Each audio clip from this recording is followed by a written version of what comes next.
This is a third-rate sushi restaurant that can't even serve the customers minerals. A self-proclaimed Minato-ku madam films the inside of the restaurant while bad-mouthing the customers. Other customers are uncomfortable.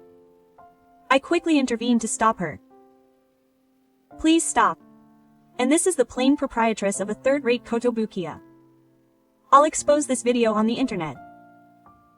Until now, she has always behaved in a rude manner, saying that she was a customer, but this time we must not overlook it. I will definitely expose her true identity to protect the restaurant. I am Misa. I am 35 years old. I am the proprietress of Kotobukiya, which has been protected by my husband's family for generations. I married my husband through an arranged marriage. I started my married life with some anxiety. However, my husband is a serious person who is dedicated to his work, and even though he is the head chef of a sushi restaurant, he also took great care of me. I was worried about whether I could do it as a proprietress, but my husband and the employees who work for him taught me the job carefully, and as a newlywed, I soon came to think that I was glad I married my husband. And now, 10 years after getting married, I have become a proprietress who can lead the staff and speak confidently with the regulars.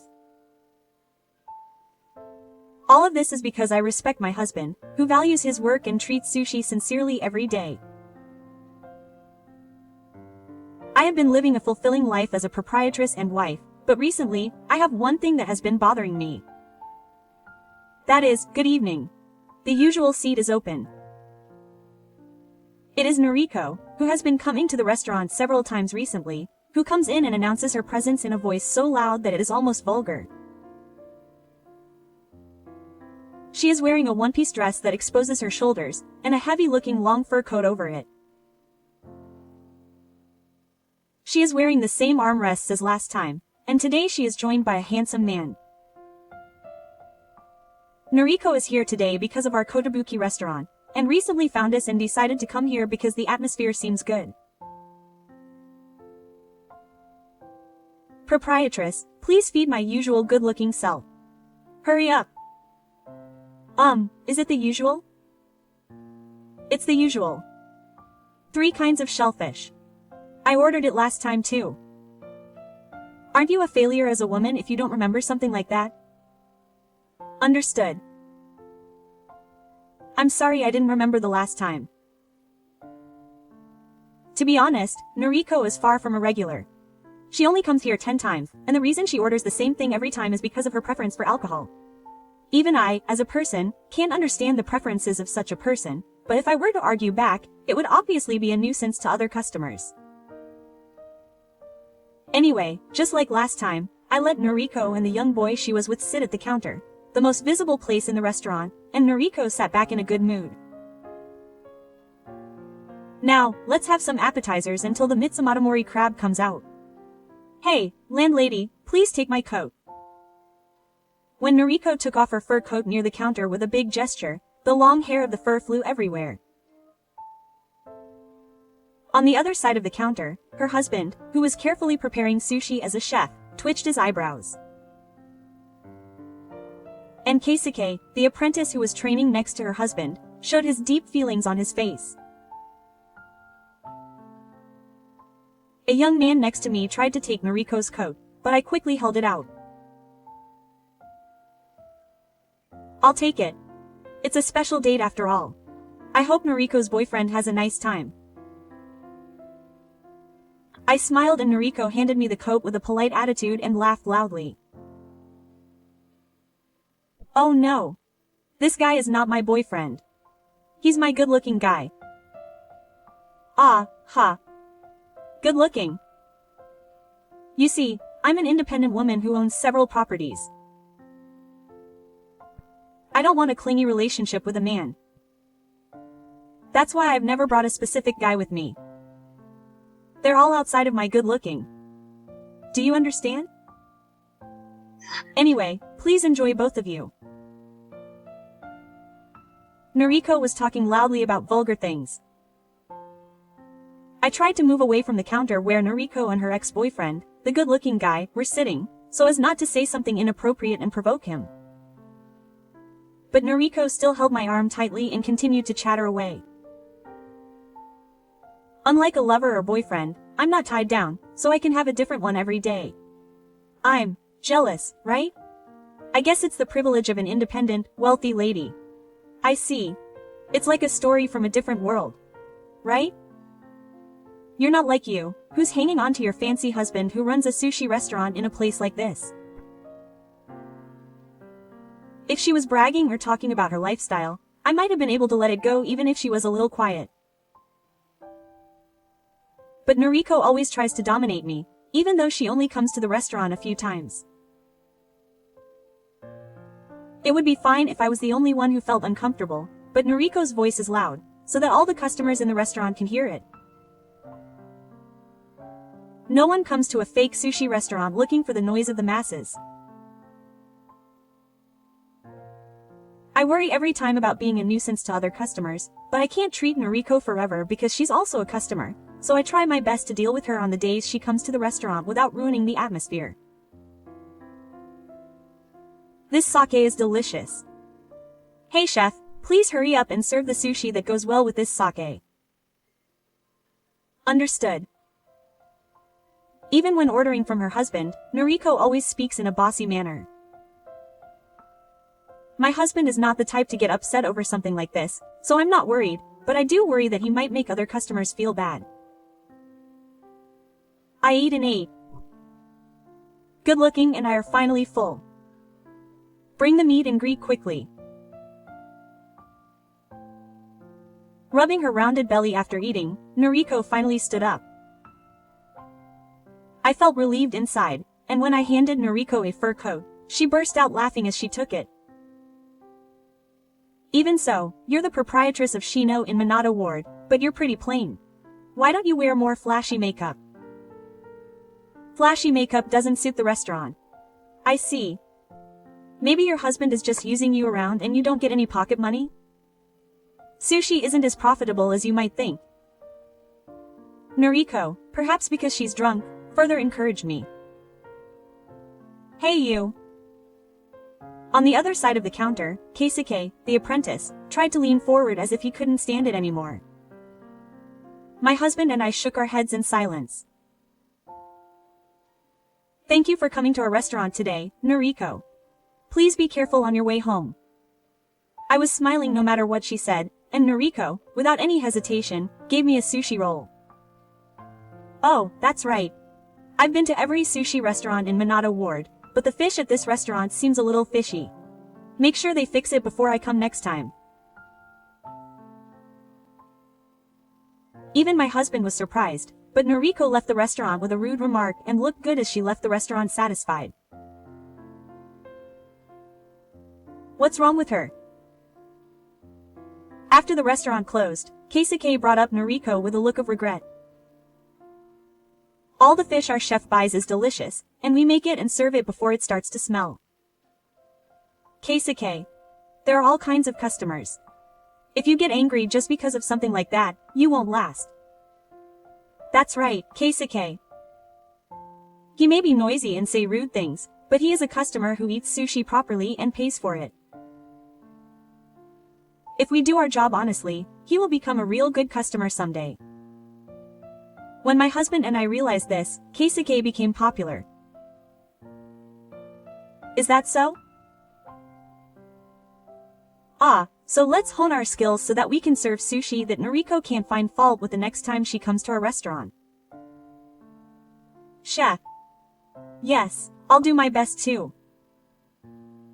Up until this point, we had all been talking about Noriko's visit and were able to take it in a positive way.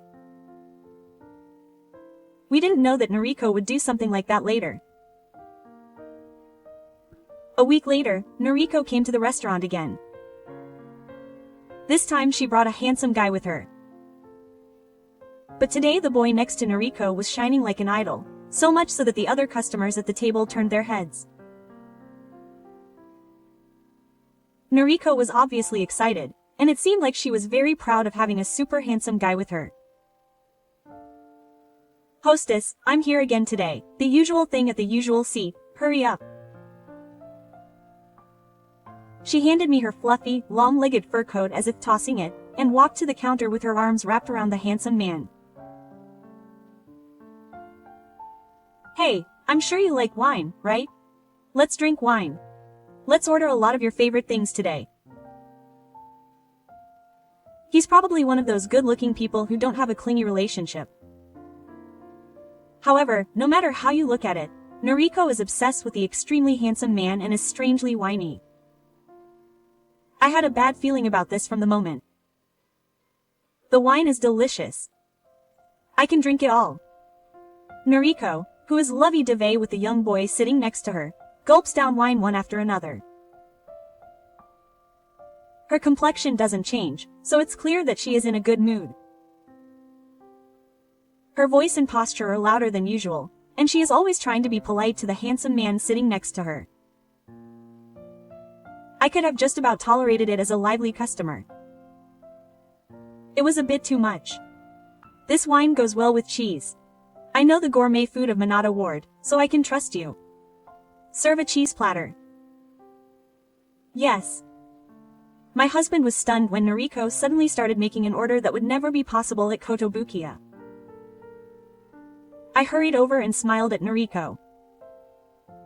I'm sorry. We are Kotobukiya and we cannot provide a cheese platter. I never said that I wanted you to be the one to go with this wine. Stay back. Noriko quickly stood up and pushed me aside, approaching my husband and Keisuke at the counter.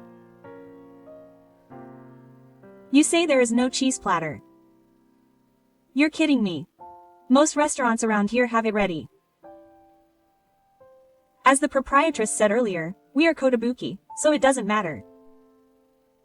A restaurant that can't prepare my minerals immediately is worthless. Don't be arrogant just because it's a fake. That's right. Noriko, who was glaring at her husband at the counter, laughed awkwardly and took away her smartphone. She held it up high and started filming the whole restaurant. This is a record of a third-rate sushi restaurant that doesn't even offer cheese platters, a mineral for passengers. Noriko, please stop. There are other customers here. I hurriedly entered the restaurant, and Noriko, laughing funny, pointed her smartphone camera at me. When I quickly tried to turn my face away from the camera, Noriko brought the camera closer and closer. And here is the foolish proprietress of this third-rate Kotobukiya. She looks so plain that it's shameless to call herself a proprietress in this Minato Ward, and she can't even do her job. Noriko, who was filming as if talking to the camera, laughed and said, back quote, that's funny, and suddenly took out a 5,000 yen note and slammed it on the counter. This is how I feel today. I don't need the change. If they don't add cheese platters to the menu by the next time I come, I'll expose this video on social media and let the world know that this is the worst sushi restaurant. Noriko looked around the restaurant, laughing triumphantly, and quickly picked up her belongings and fur coat, calling out to her handsome companion before storming out. What's going on? That person didn't even have enough money for the bill. Chef, landlady, if you don't think of a solution before that person comes next, it'll be bad. That's right. We can't serve cheese platters at a sushi restaurant. But if the video taken today is exposed in a public place, it will be troublesome. Seeing my brother Keisuke and my husband with stern looks on their faces, I remember the chaos that followed after Noriko left and my body went limp.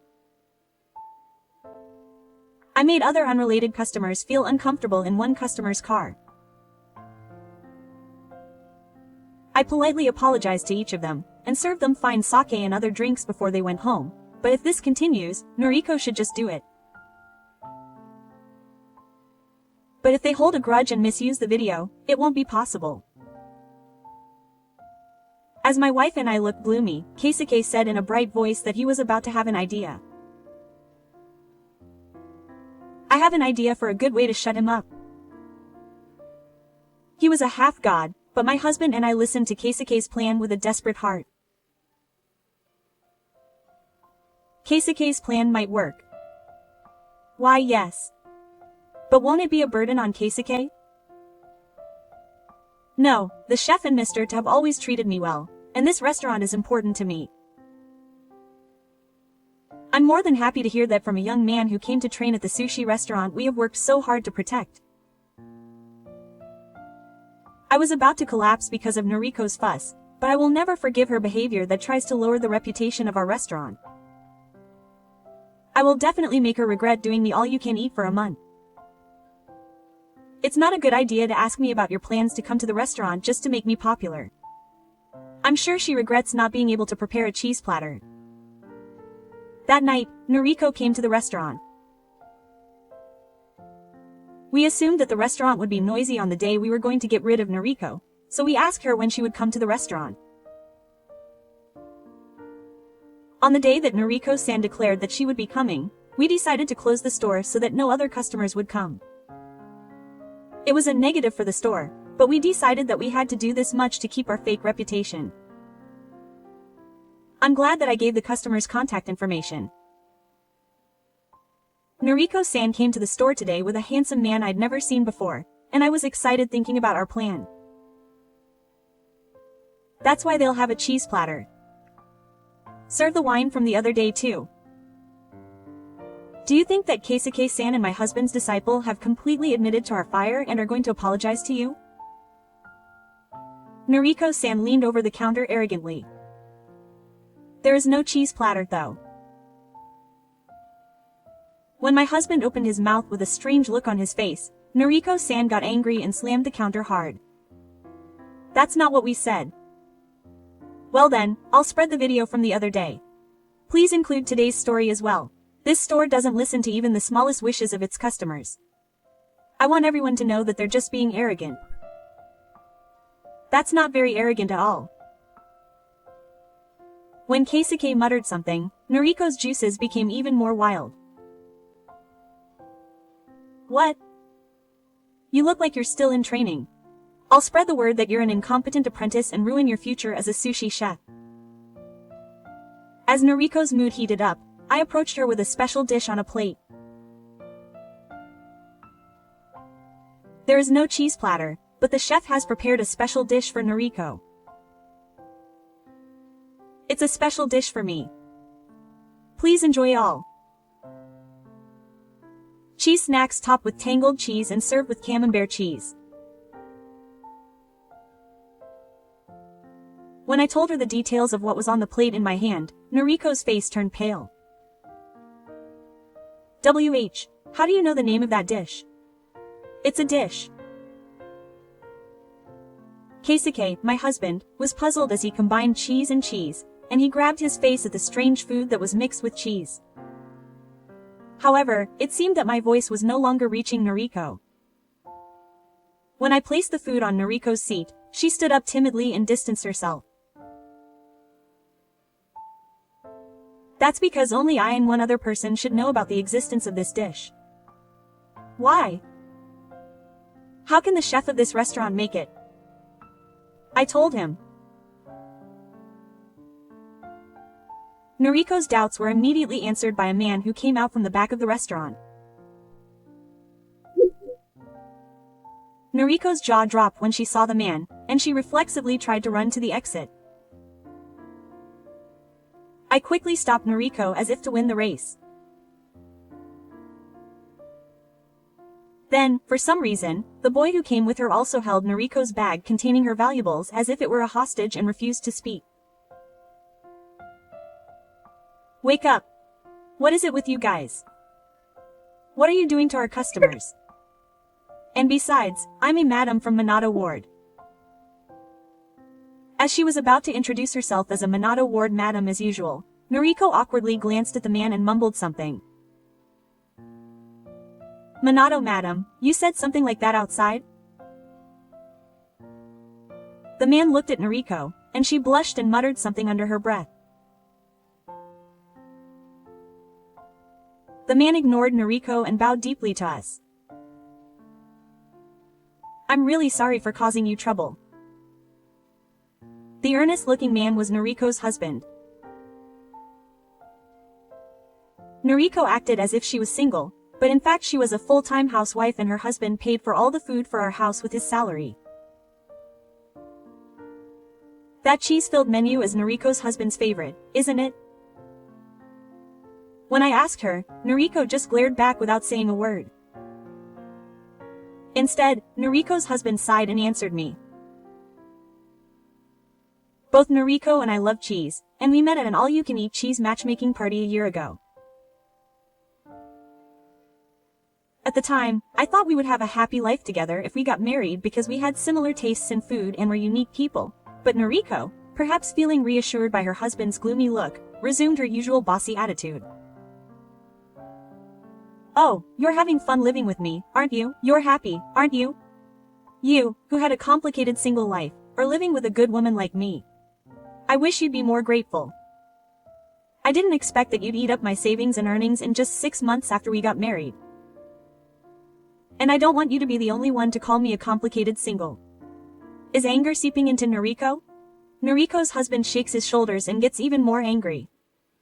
The guy who came with me is probably a rental boyfriend or some other service. He knows that I've spent all my income on that service for the past 6 months. How do you know that? Will you stop interfering in everything? Control. Are you watching me? The disciple here stopped me just before I was about to go home and warned me. He said your wife is doing something outrageous outside. Ah, I don't understand. How do you say the disciple here knows where I live? That's your lie, isn't it? Don't tell me some weird lie just because you want to control me. Noriko, ready to get angry at this point, was about to grab her petite husband. I stepped in between them and faced Noriko with a shocked look on my face. Noriko, you said many times that you live in Minato Ward, but that's a lie. I suppressed my expectations, thinking that Noriko's husband had even lied in front of Noriko, who was frozen in place. It's true that Noriko had repeatedly said that she wanted to move to Minato Ward, but I thought that it wouldn't be very comfortable for a couple like us, who have an average income. We ended up living in our current apartment, but I guess I've always had a complex about it.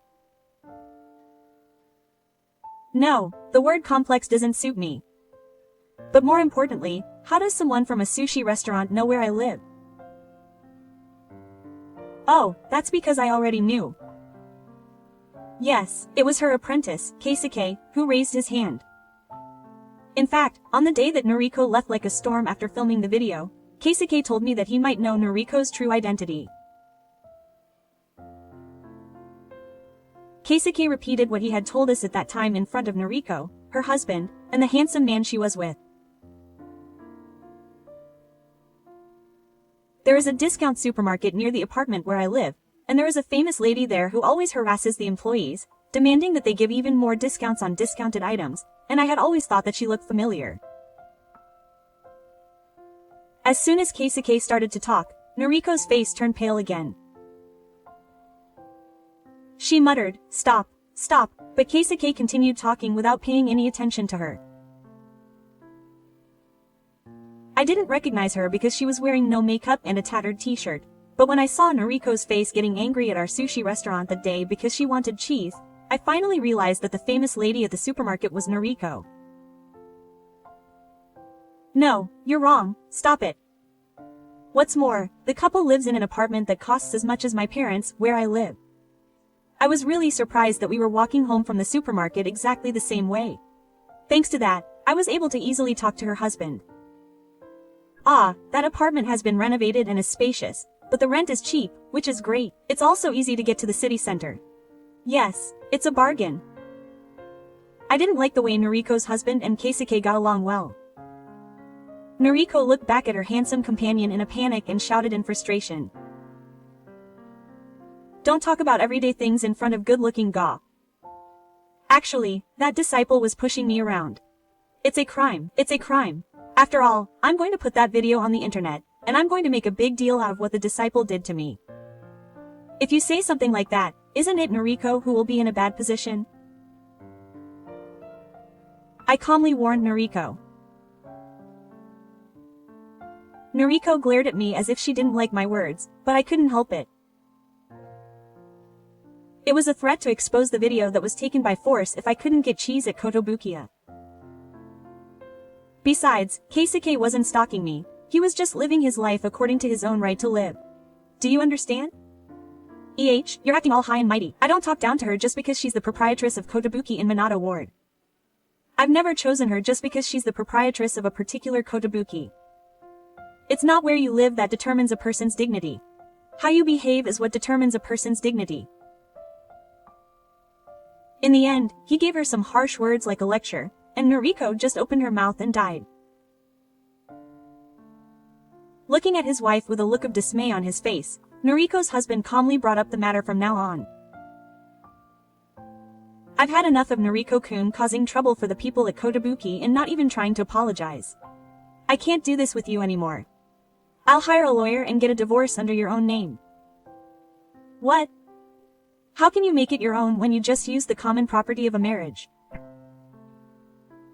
Good looking was just a date. In other words, we were just eating together, so it wasn't cheating. Noriko laughed and said, "Sue me if you can," and her husband's anger exploded again. After being warned by her student, she immediately hired a detective to investigate, but in the past week, she has lured 5 rental boyfriends with money and brought them to hotels in her home. That alone costs hundreds of thousands of yen. I've been forced to eat only bean sprouts and haven't eaten mineral cheese for weeks.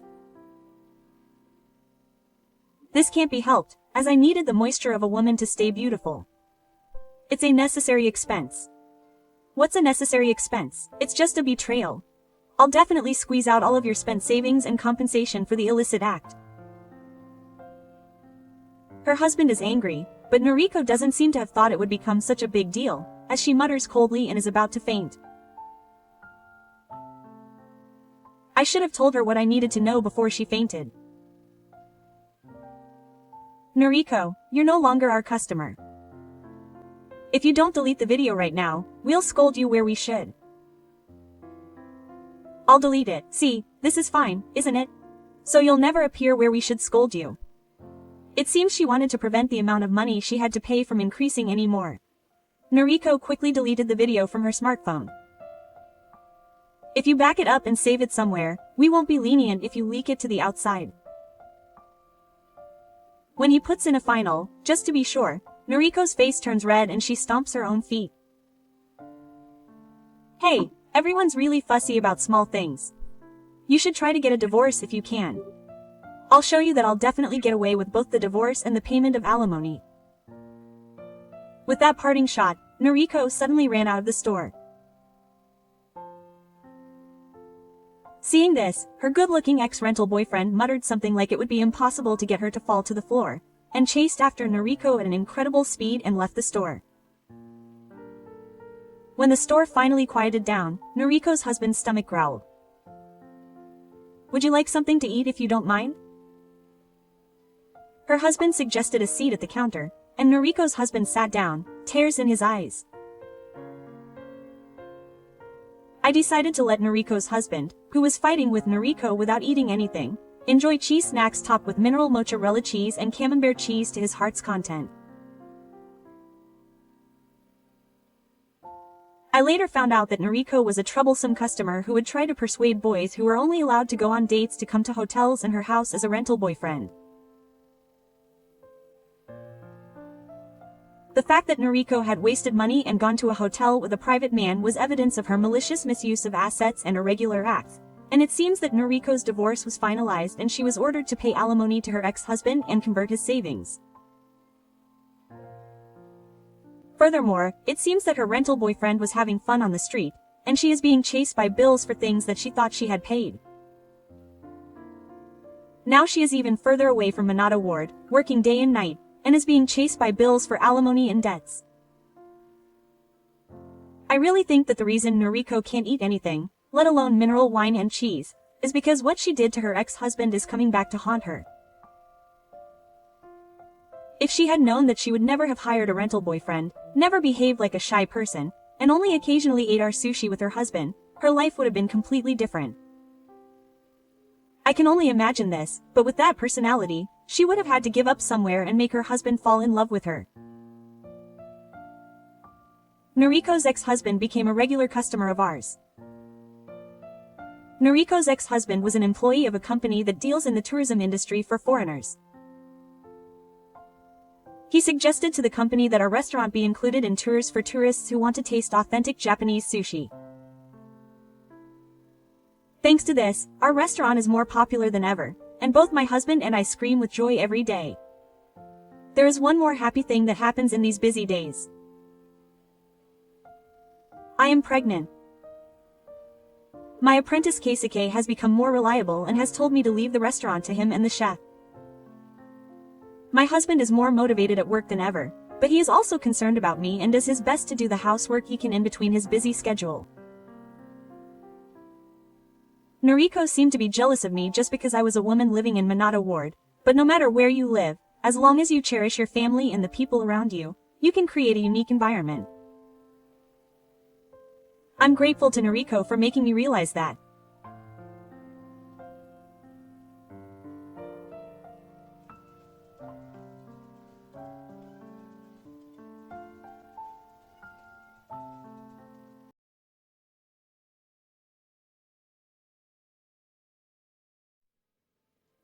I just lost money at pachinko.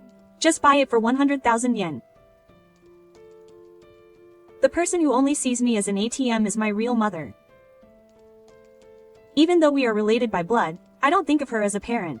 I'm not going to lose. My name is AKA. I'm 60 years old and it's become a habit to say, open, when I stand up. The other day, I just picked up the TV remote control on the desk and said it. It can't hurt. My husband laughed at me. It's scary to make it a habit. I once had a family member who was really hurtful to me. It was my mother. When I was little, my mother always collected the New Year's money I received. When I became an elementary school student, my friends and I started talking about New Year's money more, and I wondered where it went. Some kids saved it, others let me spend it as they pleased, and some even gave me sweets instead of money. All she said was, "Mom is taking good care of it." I thought she must have saved it, but it was a long time later that I found out that the money was nowhere to be found. When I became a junior high school student, I also started to receive a little pocket money. I was planning to save up my pocket money little by little to buy a record player, but one day, my savings, which were stored in a plastic bag under my desk, disappeared without a trace. My mother is always at home, so there is no chance of thieves breaking into my room. I asked my mother if I knew where the savings under my desk had gone. She smiled and said that she was keeping it for me. When I asked her why, she said it was to protect against thieves. It made sense. But why didn't she give me the bank book? I felt strange that it wasn't the pocket money she gave me.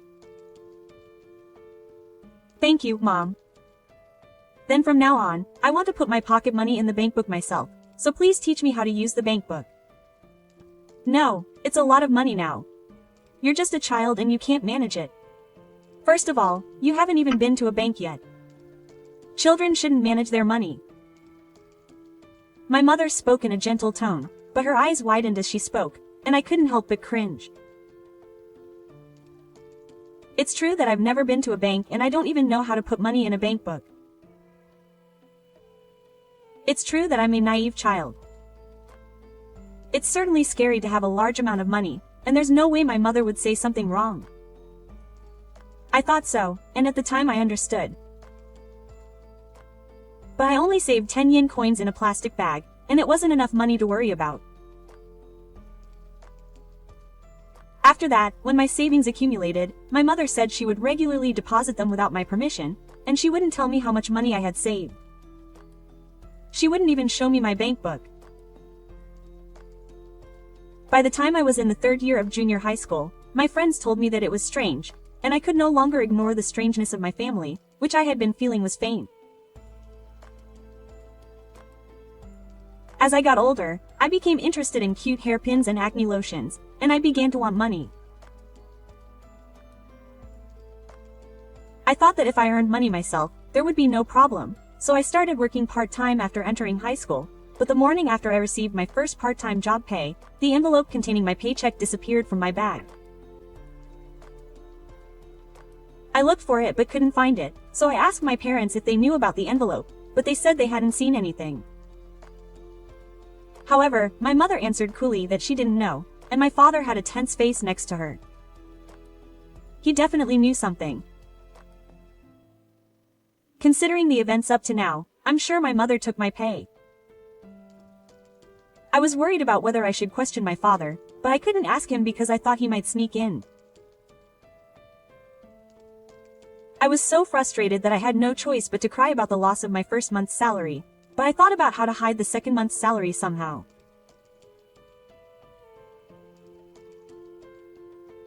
But honestly, I didn't know how to hide the second month's salary. I needed my parents' consent to the bank book, and I couldn't just take it home. I was also worried about leaving it with a friend. I had no choice but to move the money that I usually keep with me to my own house. It's not a perfect method, but I'm sure my mother wouldn't sneak into my room while I was sleeping and sneakily take my salary.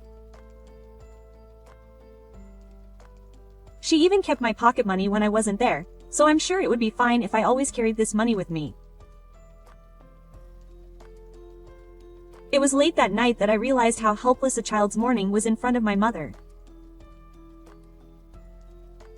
I woke up to a noise and there was my mother's back. She was taking my pay envelope with a dignified look on her face. "What are you doing? Isn't it no good, Mom? Not putting money in for living expenses. Who do you think raised you to this point? If you start working, you have to contribute money to the household just like your mother's." My head was filled with question marks for a moment. Is that how it is? Well, if you say it, it may be true, but I started working because I wanted to take my money, but I am being supported. My mother's bold words made me feel like I was making a big mistake. "So, I'll keep this. It'll help." "Yes, the whole amount, of course." "Do you know how much it costs to give birth to you and raise you? This amount of money is not enough." When she said that, I couldn't say anything back to my child. I wanted to say something like a typical drama that says, "My parents took the money I worked so hard for, but they didn't ask me to give birth to them and make a living from them," but I held back. "I'm sorry. For some reason," I said. "It's enough if you understand. Good night." My mother smiled at my apology and left the room. After that, I started giving my parents money from my small part-time job, but my mother started saying things like, "Do you think that's enough for just living expenses? You don't know how much the monthly tuition is." Quote. And before I knew it, most of my salary had been taken away. It's thanks to your mothers that you can go to school or work with peace of mind and gain life experience. I often get lectured like this. I want to leave home, but I don't have any savings. As a child, I couldn't do anything about it, but I continued to balance my studies and work in order to get some part-time money that I could keep in my pocket. I started working part-time because I wanted to buy something I wanted, but I couldn't buy what I wanted in 6 months, and I couldn't save money. I wanted to go to college after graduating from high school, but we didn't have that kind of money, and my mother's outrageous argument that girls who can't study are more likely to get married, so I absolutely shouldn't go to college meant that I had no choice but to get a job. I thought I'd run away to a company with a large number of employees, but I failed the job hunt and ended up commuting from my parents' house. However, once I was able to open a bank account, I was able to save money, and at the age of 22, I was supposed to leave my parents' house and be free. Until my father destroyed it. He had a heart attack at work and said it really casually. Then, at the funeral, my mother said this while looking at my father's house. "Lucky. I can live on the survivor's pension until I get my pension. I want to believe that even my mother would not say such a thing, even if she was devastated, but I did not miss the fact that she was raising the standard. A little while later, my mother began to come to me frequently when I finally realized that I was living alone. My mother no longer tries to make up a purpose. It's just for the sake of asking for money. Apparently, my mother was constantly going to pachinko during the day when my father and I were away from home. Apparently all my New Year's money, savings, and part-time job machine were lost in pachinko. My father noticed when I was in junior high school and was quite angry, but there is no way that my mother would listen to my father. She never stopped playing pachinko, she never stopped taking money from me, and her bad habits only got worse. And then, my father was expensive, and I was able to go to pachinko from morning to night, and then I got into horse racing after being introduced by a pachinko buddy, and now I'm a complete gambling resident. I lost a lot this month. My mother asked me for money with an unyielding smile, without any guilt. Whenever I came home late from overtime, she would come after me in front of the house and wouldn't let me go back to my room until I gave her the money. She was so persistent that I gave her my elementary school several times, and that was my lucky month. I wonder if it's better now than when I was at home. Will it stay like this forever? One day, while I was being tormented by this despair officer, I received a message at my house about a debt I didn't remember. When I inquired, it seemed that I had borrowed money from a consumer finance company with a name I'd never heard of. The man on the phone spoke calmly, but his voice was not gentle at all, and had a hint of Saturn in it. I immediately realized that it was a company that wasn't even six, and my body trembled. Later, when I went to my parents' house and questioned my mother, I found out that she had borrowed about 2 million yen from 3 parties under my name. I'm sorry. But you see, why don't you just borrow money from someone else and pay it back? Are you crazy? That will only lead to debt hell. I really don't want to have anything to do with you ever again. I was so irritated by my mother's carefree words that I declared that I was cutting off all ties with her and left my parents' house. At that time, I couldn't use the internet, and people who don't get into debt have no knowledge of debt. I didn't know where to go or what to ask for advice, so I thought of a lawyer, but I didn't have the money to consult with them. So I decided that if I borrowed money from a company that wasn't even 6 years old, I would have no choice but to pay it back. Looking back, I didn't borrow it myself, so there must have been a better way. However, knowing that my mother had no ability to repay it, I was completely panicked by the debt in my name and was especially scared, so I paid 2 million yen. I was finally able to save it in my bank account. It was money that was supposed to set me free in the future. Worried about this incident, I quit my job to get away from my mother, and worked at a live-in inn in a place far from my hometown. I thought that my mother, who had no money, would not follow me so far away, and this was a great decision. I was finally able to restart my life in a new place. Eventually, one of the tourists fell in love at first sight, and that became my current husband. He is a kind husband who took me as his wife without worrying that I was on the blacklist because of my mother's incident. After we got married, we couldn't get along, so we had to live with my parents, but his parents were very nice and told me to be proud because it wasn't your debt.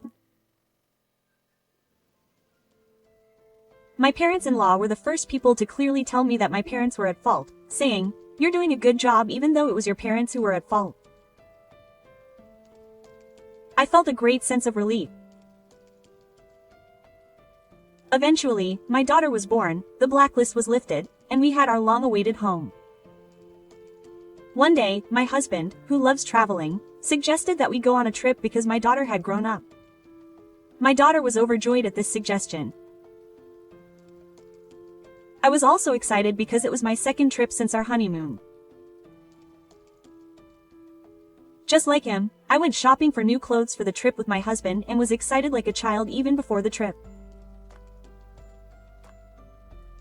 And on the day of the trip, we were enjoying our first walk around Kyoto as a family when it happened. It's not a bird. It must be a bird. It was my mother in a dirty tracksuit who came running towards me, waving her hands and shouting loudly. Maybe she had lost weight from the curry after a blistering storm. Her eyes were sunken and looked like rivers of bones. In an instant, I lost my sense of breath, and I felt my fingertips getting cold. Why are you here? It's Akane after all. Well, I'm glad you're doing well. Oh, is that guy next to you yours? My mother said, giving me a thumbs up. I was so embarrassed, I wanted to disappear. I can't believe my husband and daughter saw such a terrible parent. When the man in tracksuit, like the boy, asked my mother laughed and said, "He's beautiful, like me, isn't he?" This is my boyfriend. We've been together for a long time, and in a way, he's like your father. My mother laughed. She didn't even notice that I was looking down and not looking at her. Even so, if you live nearby, you should at least introduce yourself to my parents about your marriage. She really has no common sense. Even after all this, I was so angry at my mother for being such a good mother that my body was shaking, but I couldn't breathe and I couldn't say anything back, which was very frustrating. That's right. I just lost at pachinko. Just lend me 100,000 yen. I turned my eyes without thinking. Are you still trying to get the money? My boyfriend also helped me and grabbed my shoulders while laughing with my daughter in a frivolous manner. At that time, my husband twisted my mother's boyfriend's hand, which was touching me, saying in a low voice that others shouldn't touch my wife, along with the voice of my boyfriend saying that he met her. My boyfriend deliberately provoked my husband by saying that it's hard to see jealousy, but my husband didn't respond. On the contrary, my boyfriend's hand was twisted again with even more force, and he screamed that it hurt and left me. Then my mother, who was annoyed that her boyfriend had been hurt, put her arm around my shoulder while provoking the perpetrator and her husband. I see. Well, it's a little late now, but why don't you send your wife a dowry? About 1 million yen worth. Well, the reason why your wife didn't tell you about the marriage and kept in touch with you is because she doesn't think of you as her mother. It doesn't matter if she thinks so or not.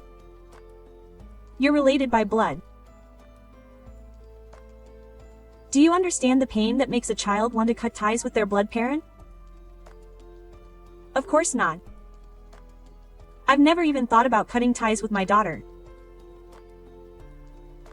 I understand her pain much better than someone who doesn't understand her worries or pain.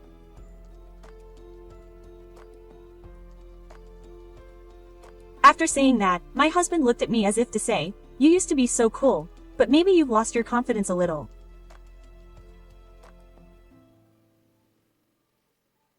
Seeing my husband's usual behavior, I couldn't help but smile and nod. I finally feel like I can speak. You're so noisy. If you live in a tourist spot like this, you must have money. Just hurry up and give me the money. You should stop your mother from trying to grab me. My boyfriend stops me, saying that people are watching. My mother shook off the sperm and tried to grab my chest, but my husband got behind her and tied her arms behind her back. Talk, wait a second. I told you I'm your parent, my mother cried, and my husband's hands tightened. People around her started to look at her coldly. What my husband just said is everything. I hate you more than anything in the world and I can't forgive you. My mother opened her eyes wide and looked at me when I said that. You think you can say that? I don't feel any pain or itch if you hate me. I want you to hate me more and not get involved with me. That's my wish. Maybe it was because it was the first time I told my mother my true feelings. At first, my mother looked at me with an angry expression, but her face gradually distorted, and in the end she started crying with a crumpled face. How dare you say you hate me to such a loba? I'll hate you. I'll hate you. Don't let a person who has been strong and done whatever he wants so many times be in a weak position only when it's convenient for you. Don't go near me or my family. I couldn't calm down because my mother was attacking me as if I was the bad guy, so I raised my voice. The surroundings started to get noisy. My boyfriend told my mother to stop, but she shook her head. I know I was wrong too. I was wrong to try to borrow money. I was lonely, so I ran to pachinko. Please forgive me. Liar. You've been playing pachinko since I was little. What do you mean, you were lonely? You betrayed your children and chose a lonely life for yourself. You were probably trying to get me to forgive you by crying. My mother was not impressed by my reasoning. It's true that I want money, and I really want to start over with you, even though it's too late now. I don't have a family anymore, she said weakly. It was the first time I heard my mother's true feelings. Officer here. My daughter, who had disappeared without a trace, brought a police officer on patrol for some reason. Police. Oh, I have nothing to do with it. Shocked by the policeman's presence, my mother's boyfriend left her and left the place. My mother hurriedly chased after him, telling him to wait, but he showed no signs of waiting for her. After that, the policeman questioned her, but he didn't make a big deal out of it, saying it was just a dispute between parent and child, and left, telling her to enjoy her trip. My daughter said that she thought I would be treated badly by my mother and boyfriend. Well, if the police hadn't come, the situation wouldn't have been resolved, so I'm grateful to my kind child. Although the trip was temporarily put on hold, we had a very enjoyable time after that, and we returned home very satisfied, having bought some souvenirs out of good conscience. A month later, I received a letter from my mother, who seemed to have tracked down my whereabouts. For a moment, I was worried that she was trying to distrust my money again, but the contents were a heartfelt apology letter. Apparently, on the day my mother broke up with her boyfriend, he stole the little money he had and ran away. The reason for the story was that she had reflected on what I said that day and wanted to start her life over. She said that as long as she was with that man, she would be invited back to gambling again, so she cut him off. However, in the end, she was severely betrayed and became truly lonely, which made my mother feel even more remorseful.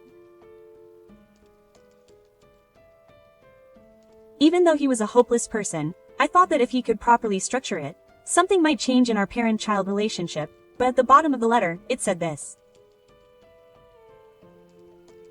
I recently started having my fortune told. My life so far has been caused by the bad influence from my past life. But I had a good fortune teller who gave me a key to protect myself. It's a small price to pay for a scroll worth only 1 million yen to change your life. If I did as the fortune teller said, I won the lottery for 300 yen. That fortune teller is definitely the real deal. I'll introduce you to a fortune teller who specializes in money luck next time, so I'm worried that my mother might become a mistress.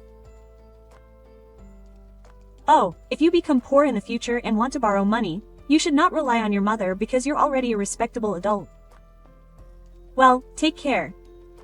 It seems that my mother has given up on this life to pay off the misfortunes of her past life. Since her remorse towards me was clear, I don't think my mother will lose faith in me again, but if she becomes dependent on something, she will never be able to change.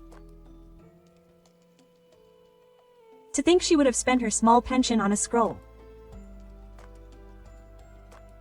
I thought it was best to keep my distance from my mother, so I didn't even change my name. I didn't see my mother for 5 years until the authorities told me she had passed away. Contrary to the painful 4th year of spring, my married life was very enjoyable. My daughter is good at piano, has won many competitions, and studied abroad. She is currently traveling around the country as a pianist. She earns a decent salary and does not live a life that others would envy, but she seems very happy to be able to do what she loves. My husband retired last year, and now we spend our days relaxing together. Even when I was a working housewife, I often went for walks around the neighborhood by myself, but now my husband is by my side. It's strange how familiar scenery feels fresh when I see it with my husband.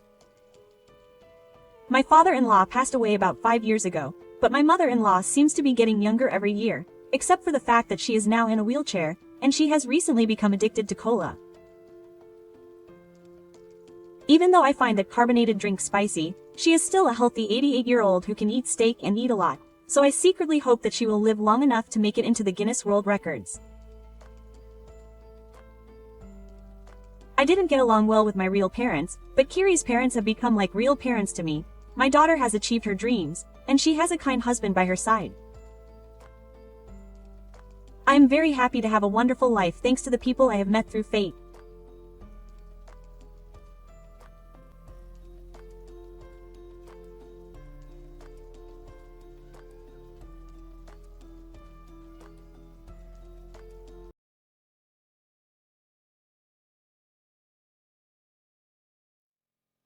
My husband, who was crazy about the 18-year-old daughter of a company president, suddenly handed me a hairpin while I was pregnant. What is this? It's a divorce notice. The CEO's chair is waiting for me. You're an old lady, but you're a meth.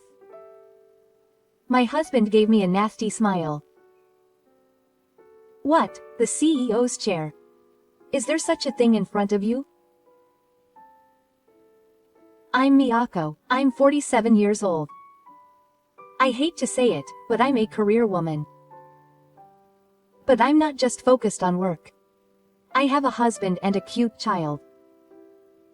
It's very hard to balance work and childcare, but I still find my work rewarding and think of it as a job change.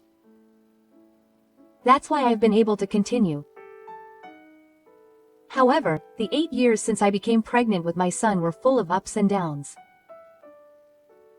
I had a really hard time until I divorced my ex-husband. There were times when I was so hurt that I cried even when I was silent. That's how big an impact my ex-husband had on me. I first met him at work. After graduating from university, I got a job at Otemachi. I've always loved sweets, and I hope to make delicious sweets like them someday. I thought I would definitely become a confectioner when I grew up. So I got a job at a candy manufacturer that I loved since I was a child. I wanted to be assigned to the product department, but when I first joined the company, I went around to various departments with my classmates. One of those classmates was Hajime. Haim was a man of the same age who wanted to work in sales, and he was cheerful and had good communication skills. I was also attracted to his cheerfulness, and although we were separated into planning and sales departments, we often went out to eat and drink together. Before I knew it, I was often alone with Hajime at the current meeting and the drinking party. Then, at the age of 30, we got married. I loved my job, and my husband was in favor of working together. It would be great to work at the same company as a couple. Let's become the ideal couple that everyone envies in the car. He even said things like that. So I thought that I would be passionate about my work even after marriage and live a fulfilling life. However, around the 5th year of marriage, my husband's behavior started to change. It was my Noboru who became the big turning point for our couple. I became a team leader in the planning department and was put in charge of the new product development team. At first, my husband was happy. That's amazing. You're the most successful of your peers. It was a coincidence. Okay, I have to work hard so I don't lose to you. Yeah, do your best. I'm rooting for you. However, as I was given big jobs, I started coming home late more often. Meanwhile, my husband's sales performance didn't improve. This gradually turned into irritation for him. One day, when a meeting went on for a long time and I came home late, I said, "Hey, you've been getting too cocky lately. Hey, don't neglect the housework just because you've been promoted a little. We're out of tissue paper, and you're going to cut corners on the side dishes anyway. Wait a minute. That's because we're friends, so it can't be helped. I said that the one who has free time should do it. What's wrong? You didn't say that before. It's because you don't do it enough. I'm trying to do as much as I can on my own. I clean on my days off and I make meals properly even if I come home late. If anything, it's not you who has stopped doing anything. Oh, I'm busy with sales. I'm at home on my days off. Shut up, don't talk to me. Just because you got promoted, don't slack off. Got it?" My husband said that and threw an empty tissue box at me and got in the act. From the next day, the atmosphere between us started to become awkward. Even if the atmosphere became tense, I know my husband was kind. He's probably just irritated because things aren't going well at work. If work goes well, everything will go back to normal. That's what I thought. To that end, I tried not to talk about work at home at all, and even though it was hard, I tried to work harder than ever at housework. Maybe because of that, my husband didn't hit me as hard as he did the other day. But that was only for a while. After a while, he started saying things like this. "I'm sure you got promoted because you didn't have children." Well, I mean, women are so hung up on marriage and they get promoted when they have children, so it's hard for them to get promoted. But what about you? You had no choice but to work hard because you didn't have children. Wait, what do you mean by that? So it's not because of your ability that you got promoted. It was just a coincidence. But, you know, we're already 35, aren't we? If we don't have children like this, then that's true about children. Maybe we have to start thinking seriously about it soon. Until now, I thought that children were something we were given, but if you say you want to think about it seriously, I'll undergo fertility treatment. You'll cooperate, right? Treatment? Are you sick? No. You see, at 35, you'll be giving birth regularly, so you might not be able to get pregnant as smoothly as you thought. I've always had irregular periods, too. What? So you're saying it's your fault that you haven't had children until now? Why are you talking like that? I'm just saying that it might be difficult to get pregnant naturally. Many couples of our age undergo fertility treatments. But I don't expect you to cooperate with me. We have 2 children, after all. I want my own child too. Well, my boss and colleagues say that I still have children. They really act all high and mighty just because they have children. Is it really true that parents with children are so great? Well, if I have a child, I might be able to talk about it at my sales meetings. Okay, I'll do the bare minimum. Regardless of what my husband said, this is how we started trying to get pregnant. Since then, I've been paying more attention to my health than ever before. I changed my favorite coffee to caffeine and started taking my basal body temperature, and I reviewed my lifestyle. I also tried to eat a balanced menu at fixed times as much as possible, and I actively took communicative supplements. However, I myself had irregular periods, so I couldn't measure the timing well. That being said, my husband was reluctant to cooperate with large extra and artificial reception. When we talked about such things, he immediately got angry. Artificial conception doesn't mean you've already conceived. It's one of the infertility treatments. All we can do is the timing method to predict the day of conception, but if that doesn't work, we'll have to try other methods. No, it's your timing, so you have to be strong. I can't trust that a child made by something like that is really my child. It was my husband who said he wanted a child like that. Still, I thought that if we could have a child, things would surely return to normal between us, so I did my best to do what I could. Looking back, I must have already been a little stressed out. For the time being, I was careful not to upset my husband at home. At that time, my only escape was the company. At the company, I could confidently express my thoughts without my husband complaining. On the other hand, when I got home, there were many things I had to do, and my husband was always complaining, so my heart was fishing. Still, if I could have a child, everything would be fine. That was my only source of comfort. I was 39 years old and was thinking that it might be really difficult to get pregnant. Quote, "Oh," I said out loud in the bathroom. I thought I was a little late this month, so I used the pregnancy checker just to be sure, and a clear vertical line appeared on it. "Hey, I'm pregnant. We're going to have a baby." I was so happy that I immediately told my husband, who was at home at the time. But my husband's reaction was weak. "Oh, really? What, you're not happy?" "Oh, it doesn't really matter, I've been working hard for this." "Wow, that must be hard. Well, do your best." My husband just said that, and he didn't have any sense of becoming a father, and rather it felt like he had dumped everything on me. What have I been working so hard for? I was about to break down, but I still had a job, and more than anything, I was truly happy that I had something to protect. That's right, let's go to work. Let's work and forget about the bad things.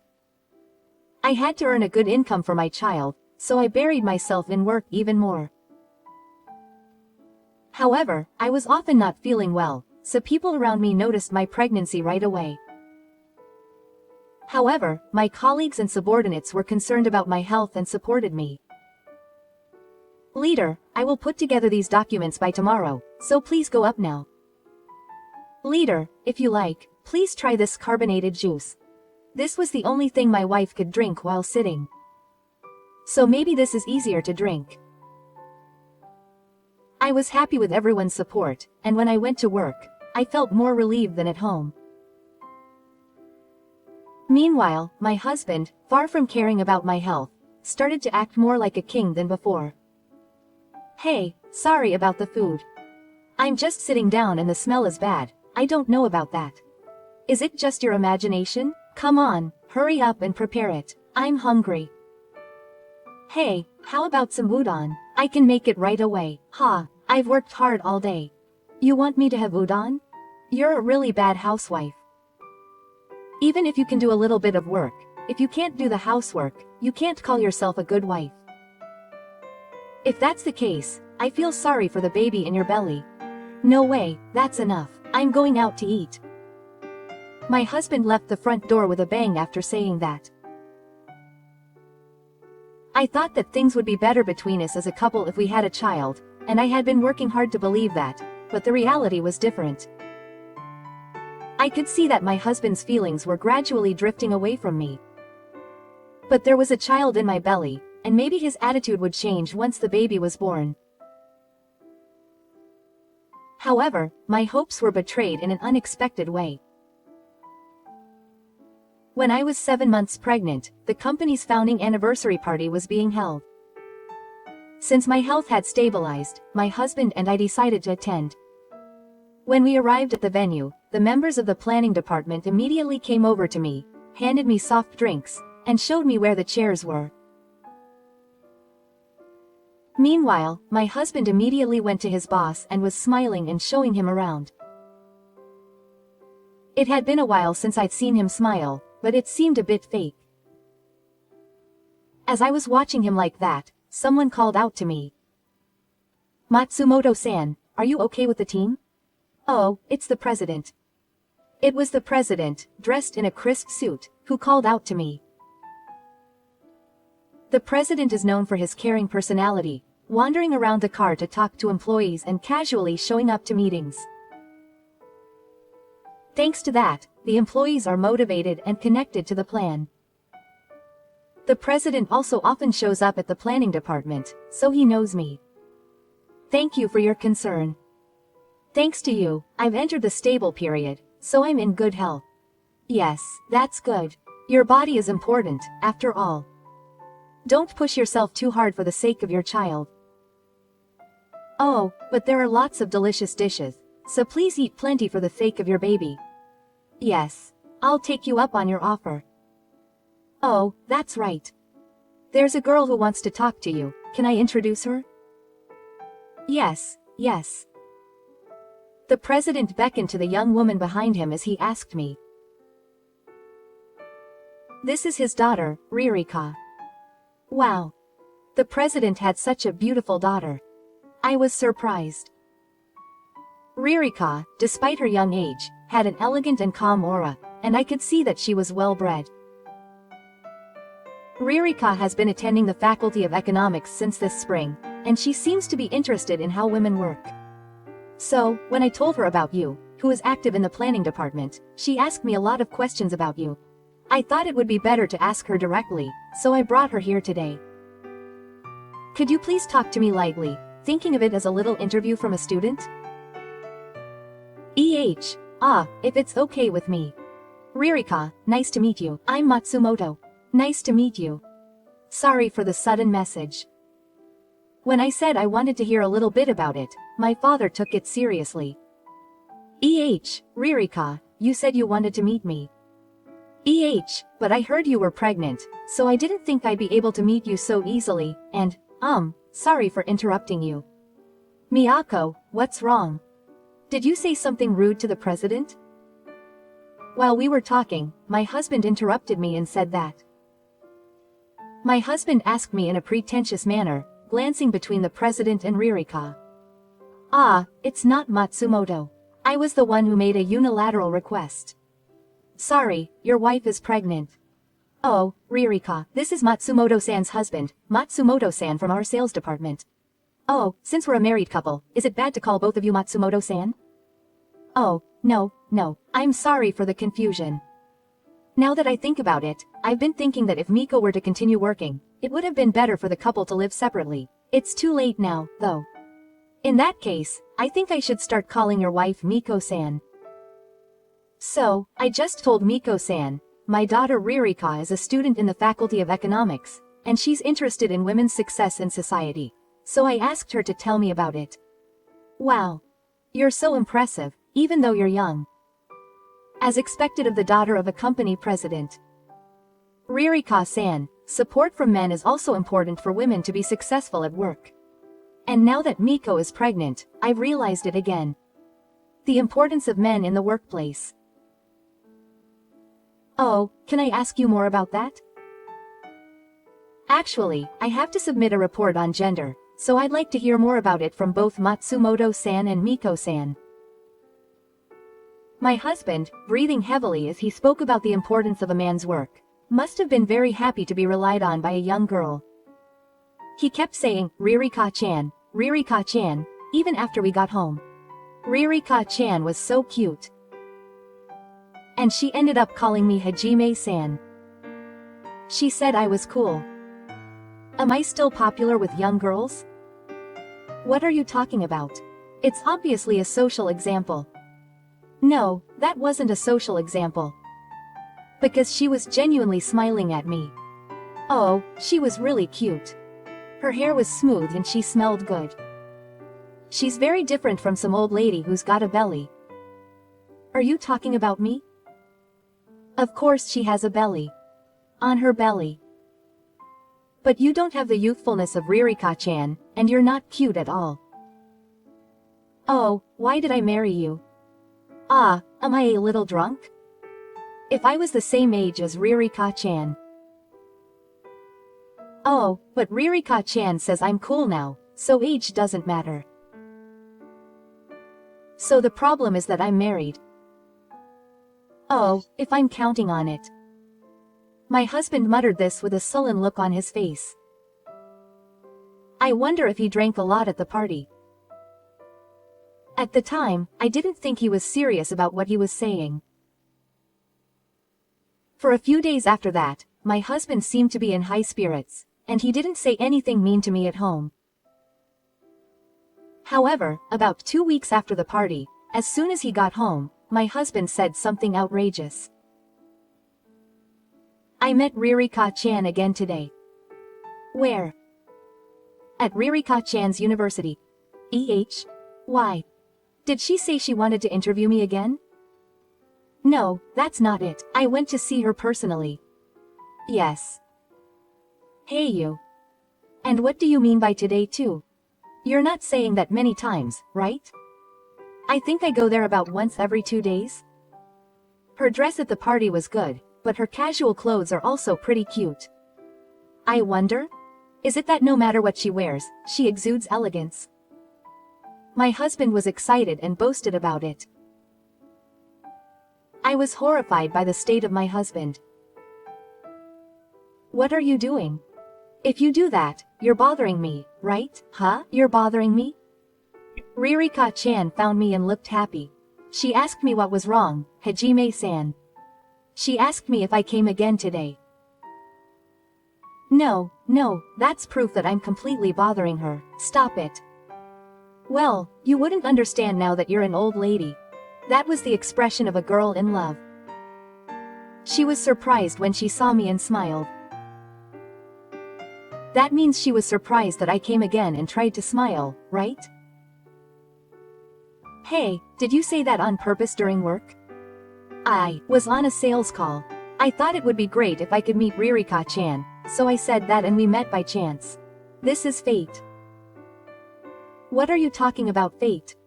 I don't think so, but it was just a greeting. I didn't ask her out or anything. What are you talking about? Since we met by fate, it's polite to have a long conversation. After that, we went to a cafe and talked for about 2 hours. Ririka-chan had been called by her friends several times, but I turned them all down to the section chief. I didn't want to disturb our time together. What are you doing? You know. You're completely interfering with my university life. What's more, Ririka-san is the daughter of a company president. If the president knew about this, he'd probably be in big trouble. There's no way he'd be angry. We're not doing anything shady. It's a healthy relationship. Huh? Dating? Right. Ririka-chan and I are a good match. What's more, Ririka-chan is the daughter of a company president. That means I might become the president one day. What are you saying? You're not drunk, are you? You're going to be a father. Stop messing around. I'm not messing around. I'm a big man. Phew. I never thought I'd get promoted easily, but I never thought my life would pay off like this. This will open the way for me to not only get promoted, but to surpass you and become the top of the company. So my husband thrust a piece of hair he was holding in his hand at me. What is this? You can see it, right? It's a divorce notice. The president's chair is waiting for me. This is the end of it for you. My husband gave me a nasty smile and asked me, what's wrong with this guy? He's not just crazy about you, President, he's only thinking about himself. What was I doing trying so hard to get our marriage back together? We're going to have a baby soon. Enough. I can't deal with this idiot. If he's such a selfish father, I'll throw him out myself. Even if I think that, I can't cause trouble for the company. That's why I gave him the bare minimum of attention. I don't think of it as my last job as a wife. Seriously, stop messing around. Ririka-san, you're just someone from her father's company, so she can't be cold to you, but she doesn't see you as a man. If you push her any further, you'll become a stalker. Then my husband said, his face red. A stalker? Hey, I'm not a crazy stalker. I love Ririka-chan. Don't lump me in with the weirdos of the world. Just sign the divorce papers without any complaints. Yes. That's enough. Then I'll divorce you. After hearing that, I realized that I can't be with you anymore. Oh, I can't be a couple with you. My beloved Ririka-chan and the president's chair are waiting for me. However, I can't help you forget about this baby. This baby will be born, so please pay child support. HMPH. That's a small price to pay for a baby when I'm the president. By the way, I'll even pay you alimony. Now you can look forward to a new life with a clear mind. Now, get out of here. This is where Ririka and I will start our new life together. I started packing my things while my husband was happy. In contrast to my husband who was excited, my heart became calmer and calmer. I'm glad it happened before the baby was born. If I hadn't had my child after I was born, I might not have been able to make such a firm decision. For now, I packed only the bare necessities and picked up the divorce papers on the table. I'll send this later after consulting with my lawyer. I'll come to pick up your luggage later. Oh, get out, I need to sprinkle salt on you. My husband said this and threw a smack at my back as I was a pregnant woman leaving the front door. His actions were not directed at his wife. I clutched the divorce papers and stayed at my parents' house for a while. My parents listened to my story and warmly accepted it, even though it was a sudden thing. A while later, I filed a claim for alimony and child support against my husband through a lawyer, and left the company at the 3rd grade. It was a while after I entered the 3rd grade. I got a call from my ex-husband with a terrible look on his face. Hey, what have you done? How is that the first generation to say that on the phone? You're in sales, right? I'm telling you, I'm not in sales anymore. Huh? I was sent to a factory in the countryside. Didn't you set this up? I could see my ex-husband screaming with his face all red. My parents seemed to realize that the person on the phone was my ex-husband, and they were watching me nervously, but I said calmly, "Are you stupid? I'm not in the company now. How could you set this up? And I'm not in the HR department. It's not normal for someone who was in sales to go to a factory, is it?" I agree. But I just reported the divorce to the HR department of the company. What do you mean? I wasn't the one who invited the HR department.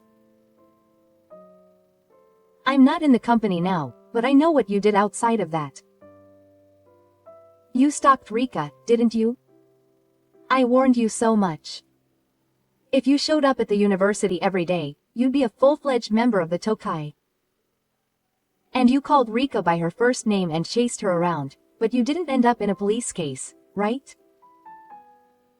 Why did you do that? I heard it directly from Rika. By the way, this is what I said to Rika. If you ever need me or chase me, I told you to talk to your father. What? Your father, the president? Yes.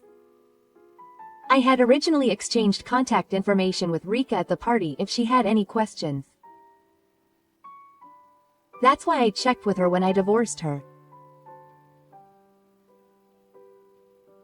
If you really wanted to date her, that would be great, but if not, then your actions are just a nuisance to her. A nuisance? That's the indecisive category.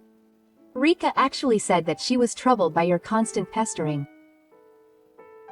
She called her boyfriend a stalker and tried to get rid of him, and she also emails and calls him every day. Because he was always sticking close to her and thought he would protect her. No, on the contrary, your boyfriend was protecting her from you because you were pestering him, right? No, that's not true. No, Rika is good. So I just listened to that and advised her to talk to your father. In other words, I didn't orchestrate anything. It's all your own doing. What have you done? You're in the country. My path to becoming a CEO. Well, the best you can. Take care. I said and hung up the phone. A few months later, I gave birth to a healthy baby boy.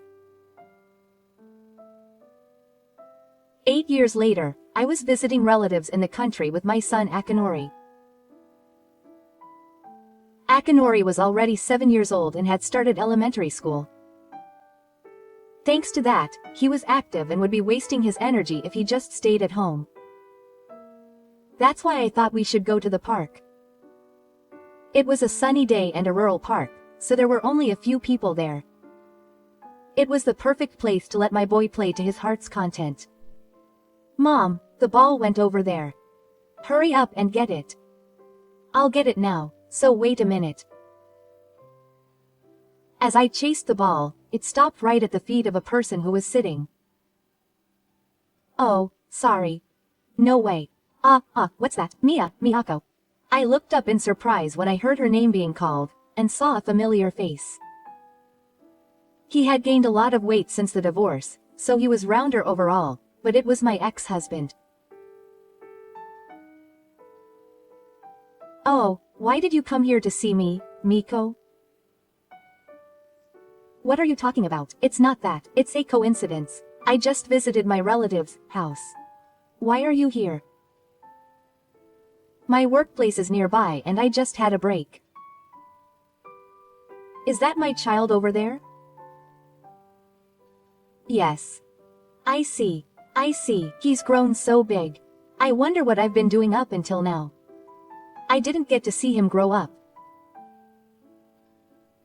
Well, we've met here again, so I guess we're destined after all. Why don't we take this as a good opportunity to start over? What are you talking about? You tried to leave me and run off to a younger woman, didn't you? It's too late now. It's never too late to start over in life. You'll have a hard time being a single woman from now on. Boys are getting stronger and stronger, and even now you can't keep up with them. But with me, you can play with him and deal with his problems. How about it? It's a good idea, isn't it? You're a former salesman, but you can only sell like that? Well, what's the big deal? This is still a woman's mouth. Besides, you're a sloppy old woman, so you probably won't get it anyway. There aren't many people who like a strong-willed career woman. But I know you, so I could handle a little kid. My ex-husband was completely different from when we first met a few minutes ago, and now he's acting all high and mighty. He treats me like a kid. This person has a tendency to look down on everyone but himself. Mom, my son was still calling me from afar. Wait a minute, I'll throw the ball first, so practice by yourself for a bit. Saying that, I threw the ball towards my son. If we hadn't divorced at that time, this man would have gone out of his way to get his hands on him as soon as his son didn't listen to him. It was easy to imagine. I don't need a father like that. And I spoke to my ex-husband, looking him straight in the face. Nice to meet you. If you're that child's father, you're already in time. What do you mean, in time? I remarried. You're kidding? My ex-husband shouted, his face red with blood. For a moment I thought he looked dejected, but after a while he turned to me with a nasty grin. You're lying because you don't know me. It's obvious, that's a lie. Besides, there's no way you can remarry. You had a child, and I was still able to see you when I got married, but you're already a fine old lady. You just met your ex-husband and are making a living here. Let's stop being so unseemly with each other. No, I'm not invisible. I really remarried. Then show me who the other person is, if he's really there. That was when it happened. Mom, Dad is here. I turned to my son and saw a man approaching. My ex-husband looked at the man and seemed to realize who he was. Wait a minute. Oh, sorry I'm late, Mia-chan. I'll take care of that other person. President. What? What do you mean, a look-alike? No, it's Shoshin Terumi himself. Yes, actually, my best partner is the president. 8 years ago, I never expected this to happen. But now, thanks to him, I have a happy family.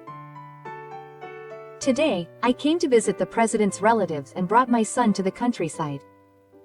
My ex-husband asked me as if he couldn't believe it even with his own eyes. What? You remarried the president? What? Why? Why, I divorced you. The president will support me in many ways from now on. Do you know that the president originally hated his wife early and raised Rika with me? Then the president found out that I was single and took care of me in many ways, both in my work and in my life. So we decided to get married. What's that all about? Rika and I were going to get married, and now you're marrying the president. Well, you never know how life will turn out. As we were talking, the president, who is now my husband, approached us. Matsumoto-san, it's been a while. How are you? Well, thanks to you, I am doing well and working hard. Is that so? Perhaps Mia-chan told me about us. In fact, I remarried her. Yes, I'm surprised to hear it now. What was so good about this girl? I wonder how she talks even though she's not my wife now. When I thought that, the president said this to me with a smile, as if he didn't care much. What are you saying? Mia-chan is a wonderful woman who works hard at everything, isn't she? I thought she was wonderful because she always worked sincerely at work, and she even cares about her daughter, so she is a woman I can really respect.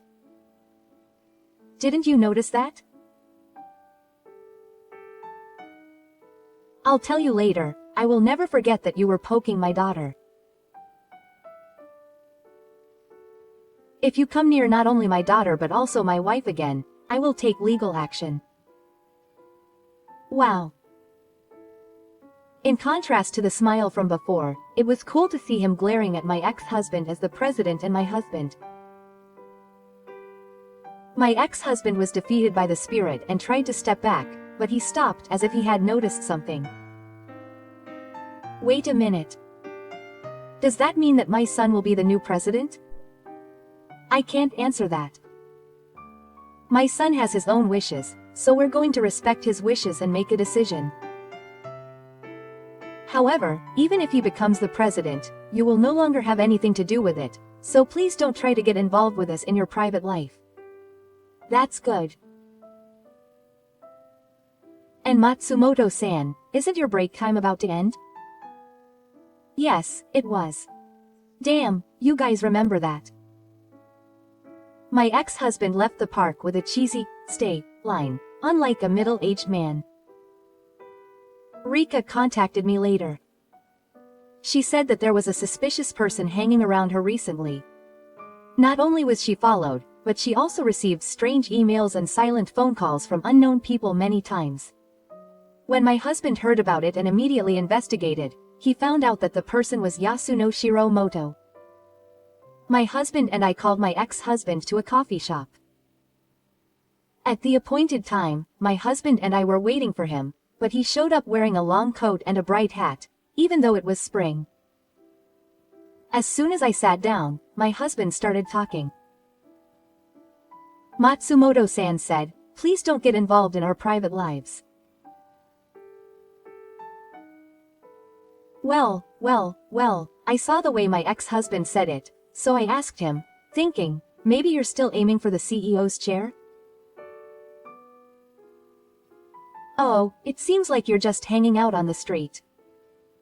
You see, your actions are just a nuisance. Stop it right now. But when I see Ririka-chan, I can't forget her. Because we are destined to be together. Being opposed by so many people around us is just like Romeo and Juliet. But I won't die. So Dad, please let me be with Ririka-san. No, I can't. I can't understand what you're saying at all, and I've even started to have strange delusions. Ririka-san is now an important family member. I have to protect her no matter what. Just as I was thinking that, my husband, who was sitting next to me, said bluntly, I understand. If that's what you're planning, we will take appropriate measures. I'll start by consulting the police. I already have evidence photos of you being thrust into the scene and email history, so I will consult with a lawyer, and in some cases, the court will issue a restraining order. If that happens, there will be fines and imprisonment for violating the order. Also, such a person will be considered a dangerous person for our company. I am responsible for ensuring the safety of our employees, so in some cases, I will have to fire you. What? The police, the court. I just want to see my beloved Rika-chan. That's just your own assumption. Besides, Rika-san has a partner, so give up already. What are you going to do if you get fired from the company? I've already quit the company, because if I was in the countryside, I wouldn't be able to see Rika-chan, and I thought that even if I quit now, I could become a president someday. And yet I'm dumped again? My life is over. My ex-husband plunged into the table and started crying. Well, I gave you an ultimatum. My husband said this quietly, and we left the coffee shop. Since then, my ex-husband was given a restraining order by the court, and he never had anything to do with our family. I heard that after he met me again, he had feelings for Ririka, and asked his company to transfer him to Tokyo so that he could be near Ririka. Of course, such a request was not accepted, and my ex-husband met Ririka. No, he quit his job and returned to Tokyo to pursue her. What will he do with his life after losing his job and his purpose in life? Well, it's none of my business. As for me, I was working hard as a planning manager in the car. By the way, I didn't become a planning manager because I became the wife of a company president. I was already promoted to a manager before I got married, and I still continue to do the job I love. A new series of products has been decided this spring, and work is getting harder, but my family is also supporting me. That's why I can always give my all at work and in my private life. A few years later, on a sunny day. Congratulations, Rika. Congratulations to your sister. Thank you, Miko. Aki, please take good care of your daddy. Rika-san looks even more beautiful in her pure white wedding dress. Leave it to me. I'll make sure your father is happy. Then my husband came up to us and said, What are you talking about? I already have a beautiful daughter who has married well, a cool wife and a cute son, and I'm already very happy. Yes, we are happiest now, thanks to all that we've been through. I felt a strong desire to continue to protect this happy family.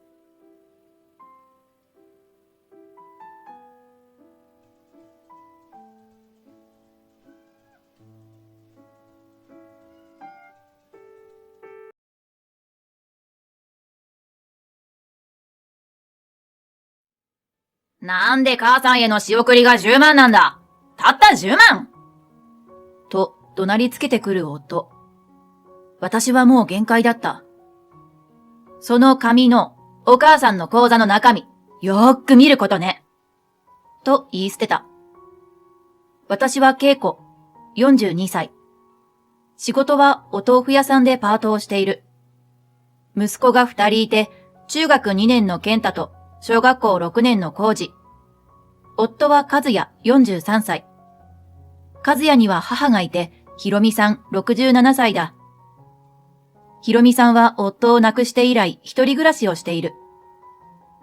年金がもらえると言っても、やはりその額が少ないご時世。義父が亡くなった時、私たちは話し合いをした。育ててもらった恩はある。これから足腰も弱っていくだろうし、介護費用だと思えば、ということで、月5万の仕送りをすることにした。家のローンも終わっているとのことだったし、先立って他界した義父の残した遺産も3000万あった。義父が残した遺産も、義父の遺言通りに全額姑がもらい受けることで、一人っ子の夫が合意した。本当はそれでやっていけるんじゃないかという感じではあったが、無収入でお金が減っていくだけの暮らしは怖い。と姑が言い、まあそれもわからなくはないので仕送りを心ばかりだが開始した。しかし、その決定から1年も経たないうちに、姑が泣きながら電話をしてきたことで、仕送り金額でごたごたと揉めることになる。コロナで安いスーパーに行けないの？それで節約ができないというのだ。まあ、確かにコロナは人によっては怖いしな。と夫。そうだね。外出が怖いからだよね。そしたら買ってきて欲しいものがあるときに、その欲しいものを連絡くれたら、私がパート帰りに指定されたスーパーで買っていこうか？と提案した。そしてそう姑に伝える。すると、そうじゃないのよ。食料品だけじゃなく日用品もなのよ。と言い出す。そりゃそうか。食べ物だけじゃないか。と、わかりました。じゃあ日用品も指定したお店に私が。と言うと姑が、もう、ここまで言わないとわからないの？日用品と食料品だけじゃないでしょ？白髪隠しのウィッグとかあるでしょうよ。それも。とか叫び出した。つまり、ほんとここまで母親の私に言わせないでちょうだい。仕送りが足りないって言ってるの。すまない、母さん。電話越しに頭を下げる夫。とりあえず10万にあげるよ。と電話口で勝手に言っていた。10万？結構な額ではないか。私は勝手に決断されたことに驚きを隠せなかった。10万といえば私のパート代をすべて持っていかれるようなものだ。しかも上の子はもうじき受験生。塾にやらないわけにもいかない。私は店長にお願いをしてパートの時間を増やすことに。しかしそうするとやはり家庭はなかなか立ち行かなくなる。母ちゃんいつも夜いねえじゃんとか下の子にキレられた。ごめんね。母ちゃんお金稼いで頑張るからね。と頭を下げる。俺、今日すげえ貯金箱作って褒められたのに、その話もできねえじゃんとか机をバンバン叩かれた。ごめん。あんたの欲しがってたマリモ、誕生日に買ってあげるから、そのために頑張るから。私は次男が欲しがっていたマリモを買う約束をもう一度きちんとすることでなだめようとした。なんでもマリモがおまりもだとかで小学校で突如ラッキーアイテムとして流行り出したんだそうだ。そこへ夫が通りかかった。マリモくらい我慢しなさい。おばあちゃんはもっと生活を切り詰めて辛い思いをしているんだから。お母さんはお前のマリモなんかのために働いているわけじゃない。おばあちゃんのために働いているんだよ。夫はそう言い残して去った。子供の誕生日プレゼントですら姑のために切り詰めさせるなんて。そしてその言い方。私は誰のために働いているのだろう。夫の発言でよくわからなくなった。なぜか下の子が残って私の肩を叩いてくれた。母ちゃんは頑張ってるよ。俺はマリモは待てるから心配すんなよ。しかし、そんな迷った心は、姑にまたも追い打ちをかけられることになった。封筒、届いたかしら？姑から電話があった。すでに声が震えている。はい。私は返事をした。もう、それでわかると思うけれど。確かに今日、姑から封筒が届いた。中を見たら、預金通帳のコピーだったのだ。残金を最初に見る。え？驚いて思わず声が出てしまった。980円。もう1000円を切っている。ね？私のの声に封筒の中身を見たのだと察したのか、姑が涙声を発した。そして、値上げで電気代もガス代も払えないのよ。涙声が号泣に変わった。でも、私がその明細を見ながら言葉を続けようとした。すると、もういい！あなた、ああすれば、こうすればばかり。どうでもいいことばっかり言って出ししぶりする。前の時も日用品とスーパーの買い出し代行とか、対処策にならないことばかり。だからこの時間に電話したのよ。いるんでしょ？和也がそこに、代わって。電話のやりとりで察したのだろう。夫がもう近くまで来ていて、母さんか、代わって。と言って受話器を取って私と代わった。というやりとりの後、いや、遺産を全部使わせて、残金1000円を切らせてしまうとか、申し訳ない。これはもう確かに親不孝だと思う。わかったよ。じゃあ来月から月30万仕送れば大丈夫かな。とか言い出したのだ。は？ 30 万？どこをどうやったらそんな金額仕送りになるの？私は後ろで愕然として聞いていた。受話器を下ろすと、なんで母さんへの仕送りが10万なんだ？たった10万！言ったよな、俺。とりあえず10万って。てっきりもっと増やしてくれてると思ったよ。と、怒鳴りつけてきた。だって、その封筒の中の、と私が反論するも、それを遮り。言ったよな。育ててもらった恩はある。これから足腰も弱っていくだろうし、介護費用だと思えばって。それがなんで、母さんをこんなに泣かせる事態になるんだ。と、さらに大声でまくし立ててきた。もう私も限界だった。5万の仕送りだって楽じゃなかった。それを10万に上げただけでも偉いと思う。私もパートの時間を増やして対応したのだ。今まで以上の節約料理だって必死に覚えた。家のことはそれでやりくりした。でも、私の頑張りだけじゃ足りない部分があって、引き換えに犠牲にしたものもある。子供との時間だ。なのに、この上、さらに上乗せ。30万！しかも封筒の中身、姑の預金通帳の明細で、私たちの仕送りをどう使っているかも見ずに。私を頭ごなしに叱り、30万の仕送りを勝手に決めるなんて。何より、私は息子たちのために働いているんだ。姑のためじゃない。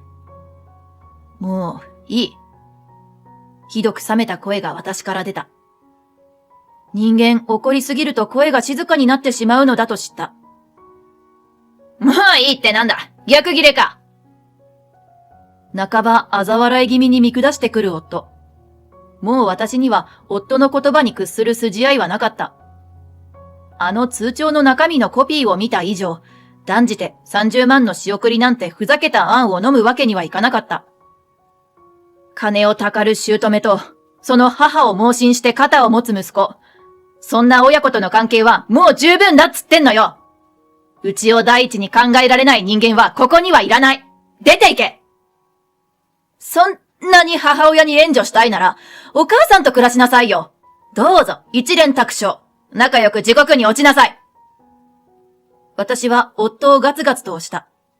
そして玄関から追い出した。あとこれ。夫を玄関の外まで出すと、その顔面に例の封筒をスペーンと押し付けた。あんたの荷物は着払いで送りつけてやるわよ。その紙のお母さんの口座の中身、よーく見ることね。夫は聞き返してきたが、そのままバタンとドアを閉めてやった。どうしたんだよ、母さん。騒ぎを聞きつけて、2階から子供2人が降りてくる。あんたたち、母さん、あんたたちにお金を使いたいから、おばあちゃんにもっとお金を使えってお父さんが言ってね。もう我慢ができなくなったから。と私は子供に言う。そっか。母さんが決めたんなら、きっとそれがこの家のために最善だと俺は思う。俺は従うよ。と上の子。まあ、マリモは数年と言わず、大人になるまで待ってやるからな。元気出せよと下の子にも言われた。ありがとう、息子たち。マリモの分まで働くわよ、母ちゃんは。1週間後。助けてくれ夫から電話があった。何を白々しく私は返す。話だけでも聞いてくれないか。お前が通帳を見ろと言った意味がわかった。こんなになってから、その意味を知るなんて。途切れ途切れに、しかし、すがりつく口上をだらだらと続ける夫。私は電話口で笑いを噛み殺した。頭ごなしにお母さんを信じて、とんでもない提案を口にして、今更元の鞘に戻りたいと電話してくるなんて、本当にずうずうしいにも程があるわね。そういうところだ。こういう時に、とか聞き返せるところ。自分のぐずさを、ずうずうしさを。全く返せず、他人を巻き込むことを平気で言ってくるのだ。指摘されると、想定外みたいな反応をしてくる。まあでも、最後に話をしてやらないこともないわ。最後に突きつける言葉は対面でしてやりたい。子供たちのためにも、けじめは大事だ。私は夫とこの家で会うことで合意した。お母さんの通帳持ってきてね。と付け足してやった。夫と姑がやってきた。生活が立ち行かない、だった。でしょうね。これはもう絶対破綻すると思ってた。落ち着いて通帳の中身を見れば分かったはずなのに、頭ごなしに私をなじって、お母さんを信じ込んだ結果よね。私はにべもなく返事をする。で、通帳を出してもらえるかしら。夫は震える手で通帳をテーブルに出した。それを見下ろしながら、分かったことはと私は聞く。すると、母さんが、仕送りの金を使ってたのは、電気代やガス代、あと食費とかの生活費にだけじゃなかった。と、蚊の鳴くような声で言った。だけじゃなかった、じゃないよね。むしろもう一つの使い道がメインだったわよね。それを言ってちょうだい。あなたの口からね。ホストクラブだった。実際に夫の口からそれを言わせる。そのしおれた白状ぶり。そしてその横で唇をブルブルと震わせる姑。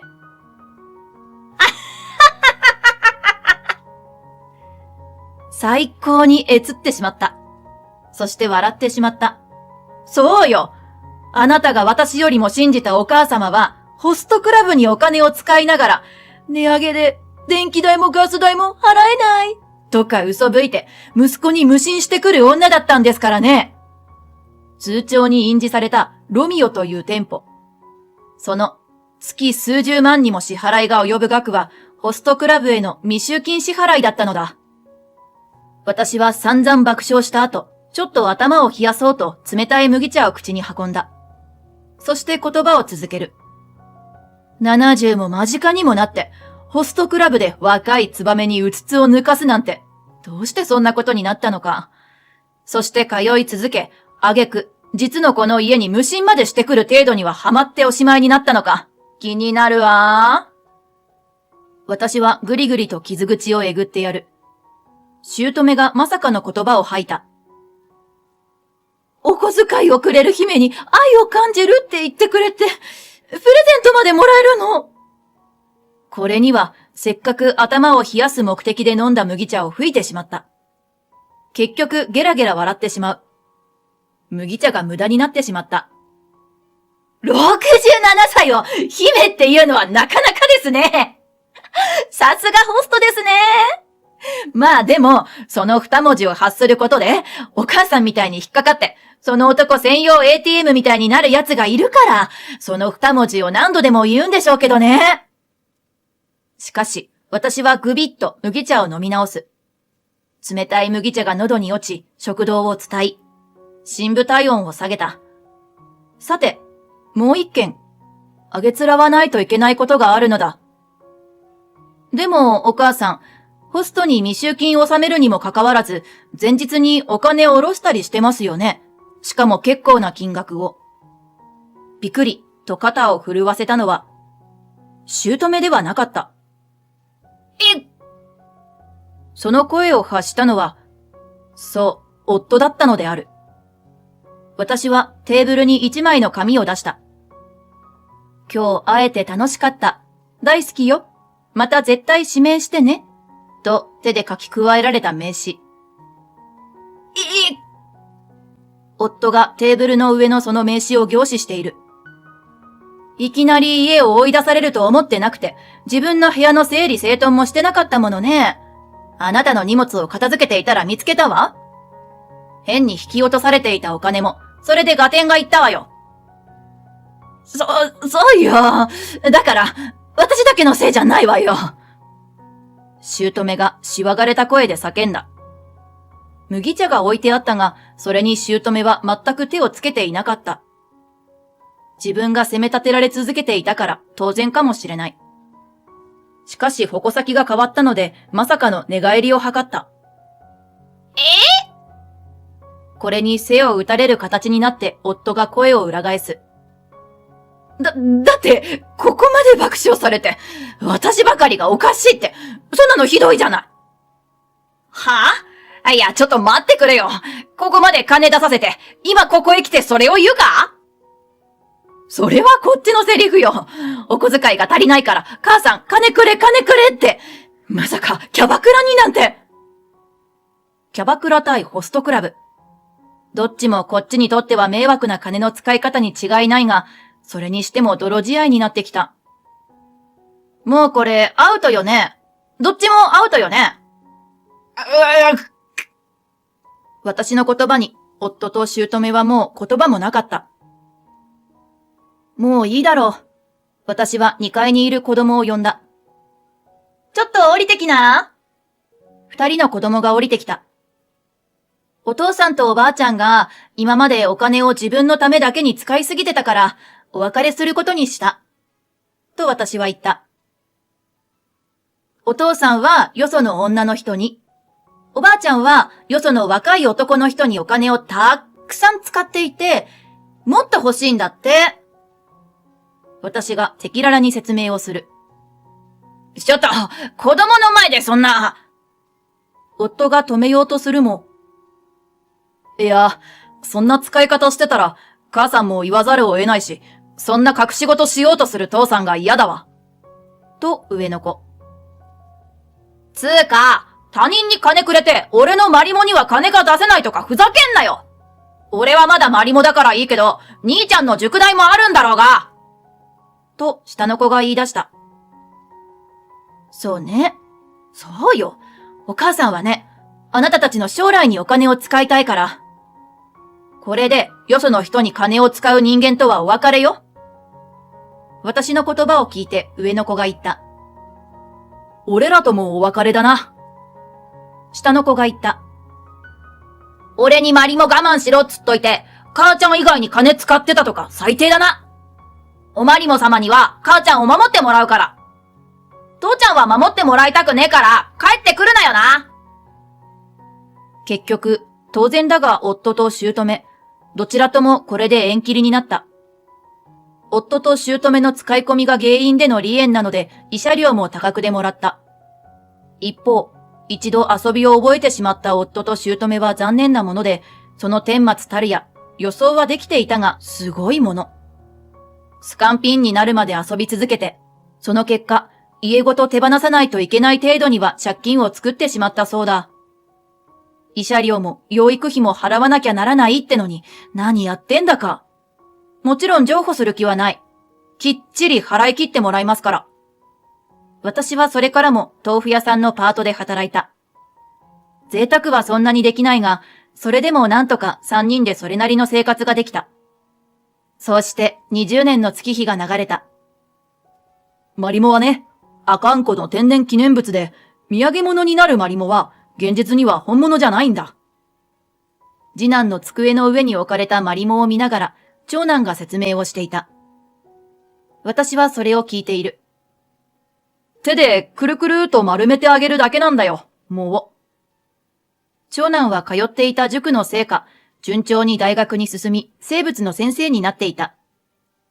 マリモのトリビアは次男にも長男が教えたらしい。もうこのマリモも20年か。離婚した最初のクリスマスに母さんが買ってくれて、大事にしてるよな、コウジも。あなたが教えてくれるまで、コウジも私もずっと本物のマリモだと思っていたからね。私はそのマリモに目をやった。そしてある違和感に気がつく。なんか増えたわよね。水替えをするときに出てくる綿みたいな状態の藻を集めてくるくると丸めると増やせるらしいよ。へえ。人工マリモは人工マリモで手で丸めるとできる良さがあるようだ。その時ドアが開いた。散歩から次男が戻ってきた。長男の娘、つまり私の孫娘を連れて。パパ、おじさんがお守りをくれるんだって。次男は手に瓶を持っていた。一緒に可愛い瓶を買ってきたんだ。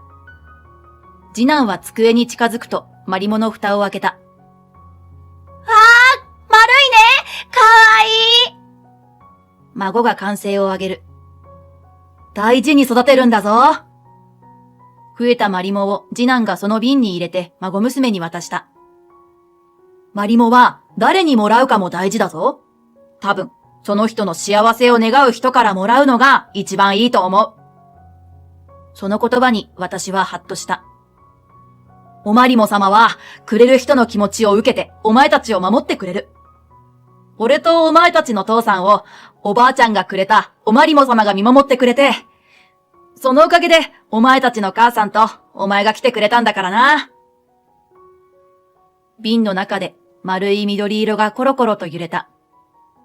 孫娘がそれを持ってきて私の膝の上に乗った。じゃあ、私がこれを増やせたら、おばあちゃんにあげるね。私はおばあちゃんの幸せを一番お願いしているから。私は涙が出そうになった。ありがとう。楽しみにしているね。瓶を握る小さな手を私は包むように握った。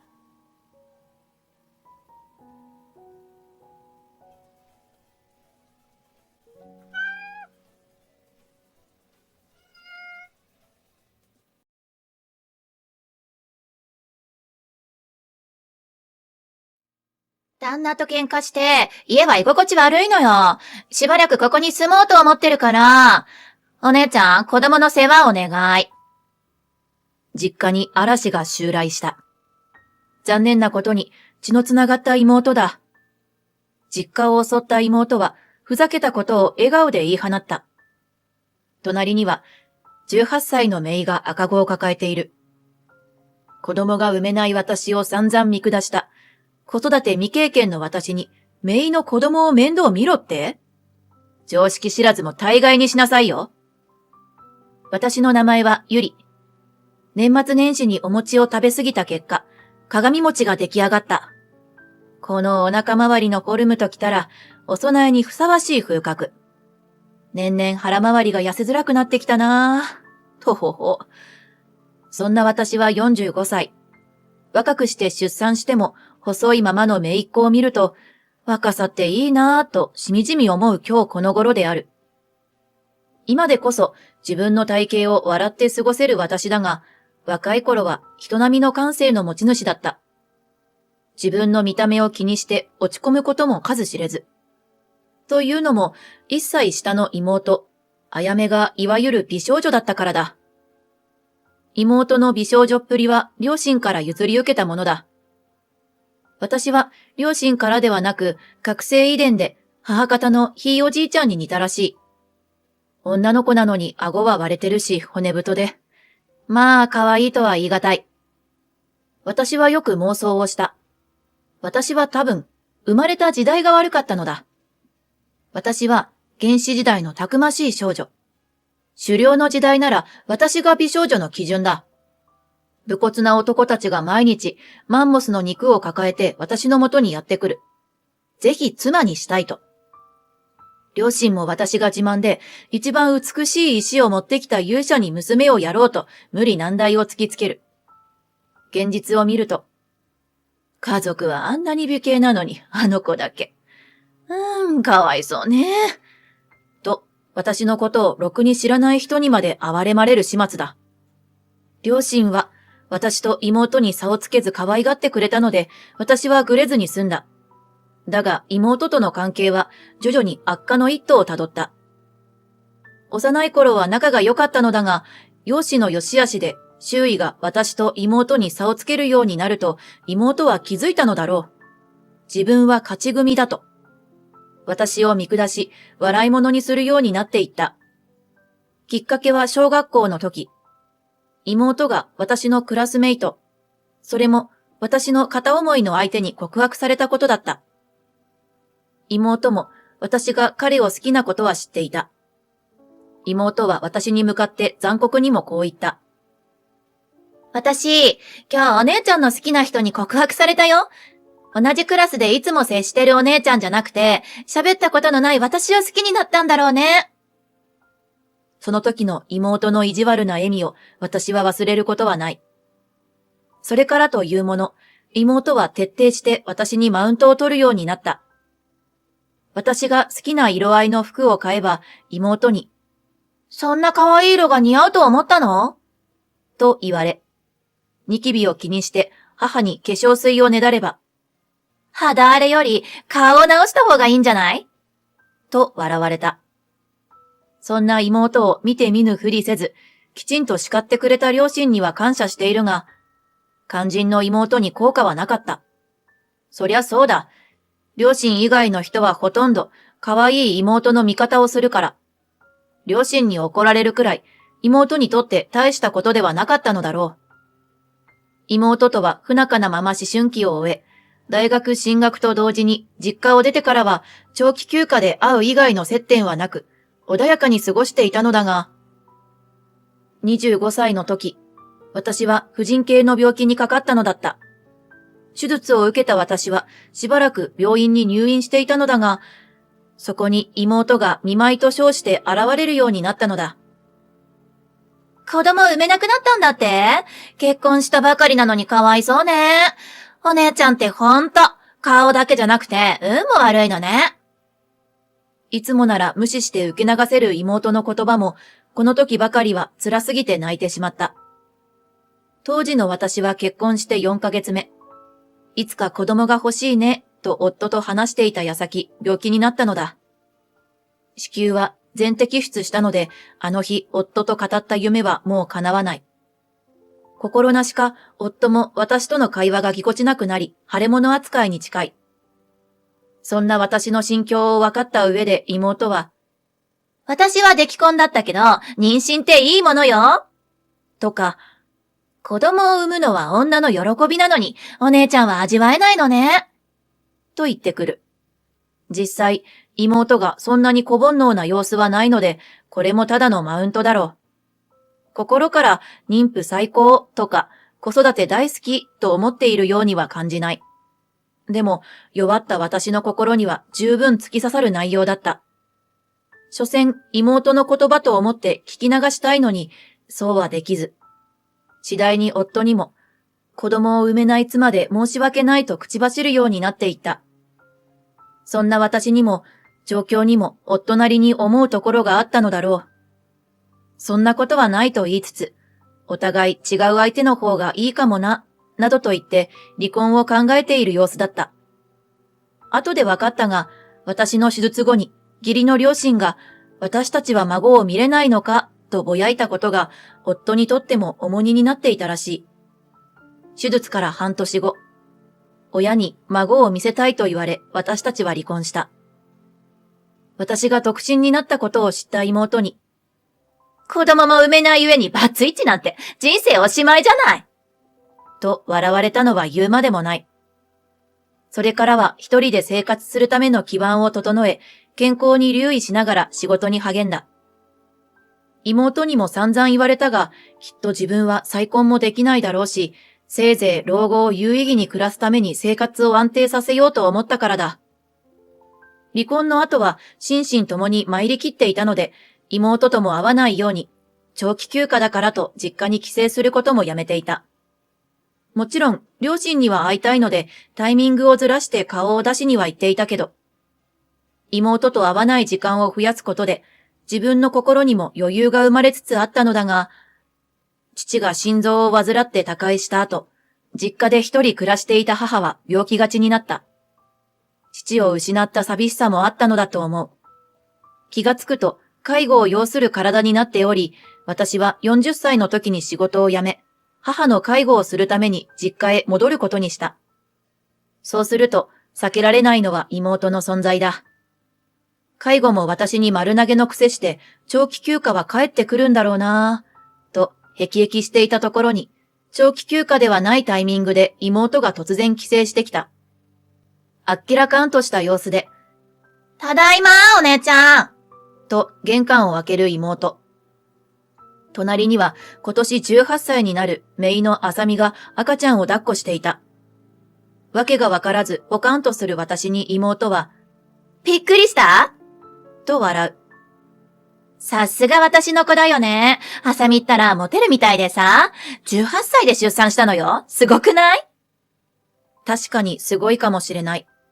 凄さの方向性はちょっと違うと思うけど、妹にはもともと若いうちに子供を産むのが女のステータスだ、みたいなところがある。分かり合えない感覚なので放っておいた方がいいだろう、と思った。しかし、赤ちゃんを連れてきただけでは終わらなかった。妹は続ける。旦那と喧嘩して、家は居心地悪いし、しばらくここに住もうと思ってるからよろしくね。は？どうか嘘であってほしいと思ったが、妹の手には一泊二日で済まなさそうな荷物が携えられていた。本気のようだ。ちょっと、勘弁してよ。心底嫌なんだけど。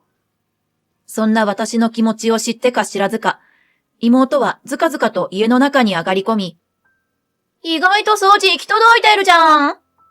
と言いながら自分の荷ほどきをしてあたりを散らかし始めた。ちょっと、散らかさないでちゃんと片付けてよ。と私が言うと、妹は大きくため息をついてこう言った。そんなんだから再婚もできないんだよ。ただでも顔の作りが悪いんだからさ、もうちょっと人に寛容になった方がいいんじゃない？自分が片付けないことをそういう言い方でごまかすのやめてくれる？ああ、もう、すぐそうやってイライラして、可愛げのない顔が余計に醜く見えるよ。ほら、笑顔。ああ、笑っても顔は良くならないか。あははっと大笑いする妹。一方メイは一言も喋らずに赤ちゃんを抱えたまま外に出て行ってしまった。この非常識な親の言動を止めようとは思わないのだろうか。やっぱりこの妹の娘といったところなのだろうか。その日の夕食時である。そういえばさ、お姉ちゃん、ちょうどいいし、あさみの子供の面倒見てやってよ。と、私が作った料理を。煮物とかババ臭くて食欲失せる。と悪態をつきながら人一倍食べていた妹がまたもや爆弾発言を繰り出したのだ。はぁ？なんで？一体何がちょうどいいというのか。妹の言葉の意味がわからず、私は妹と姪を交互に見た。妹はさらに余計な一言を付け加える。だって独身なら暇でしょ？お母さんの介護をしているのに暇なわけがないでしょ？可愛い姪っ子が初の子育てに苦労してるのにかわいそうと思わない？ならお母さんの介護をして、そしたら赤ちゃんの面倒を見てあげてもいいわよ。だいたい子育てならあなたの方が。一言物申してやろう、と思い苦言を呈した直後。それは嫌。と間髪入れずに妹から拒絶の言葉が返ってきた。自分は介護も何もしないけど、娘の子供の世話をしろ？いい加減にしてよ。身勝手な妹の言葉に、私の堪忍袋の尾も切れたその瞬間。と、メイが大笑いをし始めた。笑う流れではないだろうと、私も妹も驚いてメイを見つめる。するとメイは、お母さんさ、と笑いをこらえながらこう言った。今の提案でどうしておばさんがこの子の子育てを引き受けると思ったの？正論である。本当にその通りだ。大きくうなずく私の横で妹は、だって私の頼みだよ。と開き直った。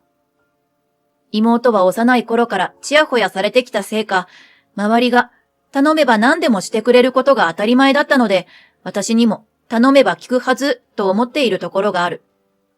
実際今までも妹に頼まれたので私が家のことを何でもやっていた。ように妹には見えていただろう。単にこの妹に家のことを任せたくなかったから何でも引き受けるつもりでいたら妹も押し付けてきた。というだけなのだが、先ほどじゃあ介護をやってくれと言ったのだってどうせできないだろ？やれるもんならやってみろ。という挑発意識があったのは言うまでもない。だって妹は、だからお母さん、お父さんに愛想つかされるんだよ。何が？メイの言葉に私は思わずほくそ笑んだ。メイが何を言うか気づいてしまったからだ。食事は作れずコンビニ飯が主。私の子育てだってろくにできず、おばあちゃんだより。家じゃわがままざんまい。いくら昔は可愛いお母さんにぞっこんだったお父さんも、年取ってきたら冷静になるって。メイの言葉に妹は顔面蒼白になった。そうなのだ。妹は昔から勉強もできなければ家事もできない。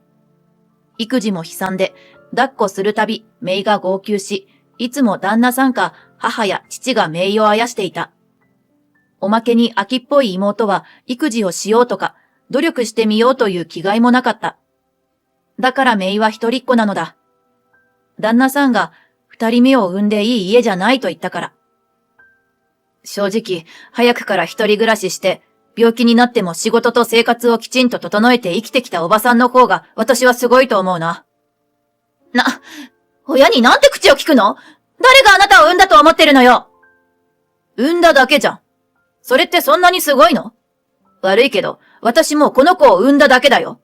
大事なのは、ちゃんとこの子を幸せに育ててあげられるかってことでしょ。あんた、自分が幸せじゃないって言うの？いや、幸せだけど、私が幸せなのは、おばあちゃんたちのおかげかなって。お母さんのおかげではないかな。遠足の日にコンビニ弁当を持たされたりして苦労したし。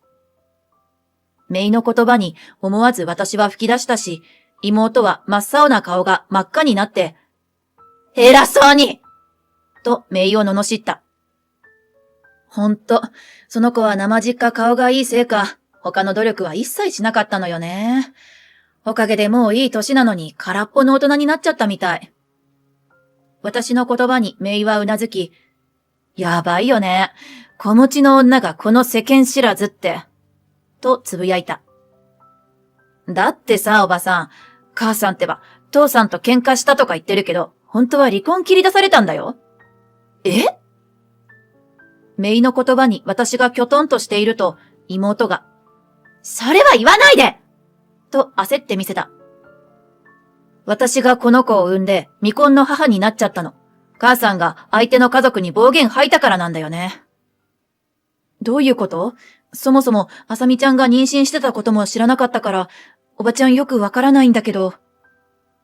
バイト先の人と付き合って、まあこの子を妊娠したんだけど、本当は相手の人が私と結婚しようとしてくれてたの。でも、お母さんが顔合わせの時に、顔の造作が愉快な一家ねって言ったせいで破談になった。メイの暴露に私は唖然として妹を見た。おいおい妹よ。幸せに育てるどころか、娘の幸せを奪っているではないか。妹は私とメイに顔を向けられないのか、黙ってうつむいている。お母さんは私のことを自分に似て美人だっていつも褒めてくれるけど、娘のこともどうせアクセサリー感覚なんでしょ？姪の問いかけに妹はえっと声を上げた。だって、見た目を良くするためなのか、服や化粧品を買ってくれたりして、普通の親とはちょっと違う部分で優しかったけど、授業参観も三者面談もすっぽかして、普通の親がちゃんとやるところは全部何もしなかったじゃん。私が可愛くない見た目に生まれてたら、物を買ってくれることもないし、三者面談も来ないし、きっと一緒に出かけてもくれないよね。妹は何も言い返さず、姪の言葉を黙って聞いていた。図星ゆえに言い返す言葉もなかったのだろう。正直、未婚の母になったのは母さんのせいだし、育児はできなくてもお金の面とかで利用してやろうって気持ちもあったけど。笑顔で話す姪を見て、妹は再び顔面蒼白になった。利用することはあっても、されたことのない妹にとって、姪からのお金の面で利用してやろうという言葉がショックだったのだろう。でも、もういいや。おばあちゃんとおばさんに迷惑かけるのは嫌だしね。それってどういう意味？お母さんと縁切ろうかなって。あっけらかんと笑う姪に言葉を失う妹。姪がされてきたことを考えると、まあ当然だなぁと思わずにはいられない。思わず私は心の中で姪に拍手を送った。もうお父さんもお母さんと離婚するつもりは固いみたいだし、私はお父さんについていくよ。バイバイ。ハサミ？ねえ、ハサミ？じゃあね、と姪は身を翻し、赤子を抱いたまま家を出て行った。ちょうどドラマのように都合よく、駅に戻るタクシーが走ってきた。姪は手を挙げ乗り込んだ。妹はその後を追いかけるも、姪は母である妹と目線を合わせることもないままタクシーを走らせた。嘘でしょ？と妹がその場に膝を折ってうなだれる。まあ、当然じゃない？あなた好き放題しすぎなのよ。今まで何も言わずにいてくれた周りに感謝するのね。なんで私が感謝しなきゃいけないのよ！それがわからないから、今こんなことになってるって気づかないのね。かわいそうに。なんでお姉ちゃんにかわいそうとか言われなきゃいけないの？お姉ちゃんの方がよっぽど。はいはい。私は独身でバツイチで子供が産めないもんね。だから何？私は今の自分をかわいそうとも不幸とも思ってないわ。子供が産めないからって私を見捨てた夫に未練はないし、介護とはいえお母さんのそばにいる時間ができた。一人で他界させたりしなくてよかったとも思ってるわ。子供はいないけど、だからこういう時間が設けられてる。不幸とは感じないわね。そんなの強がりでしょ？好きに言えばいいわ。あなたこそ子供もいるし、夫もいたのに全部失いかけて。今幸せ？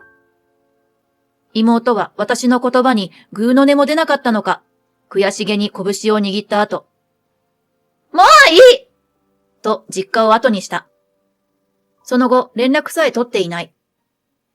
妹と旦那は離婚し、姪は宣言通り父親の方に着いた。姪はあれ以来、堅くなに妹とは会わないようにしているようだ。妹自身は今更姪の大切さに気づいたようで会いたいと言っているが、姪は無視し続けている。本人がそう言っていた。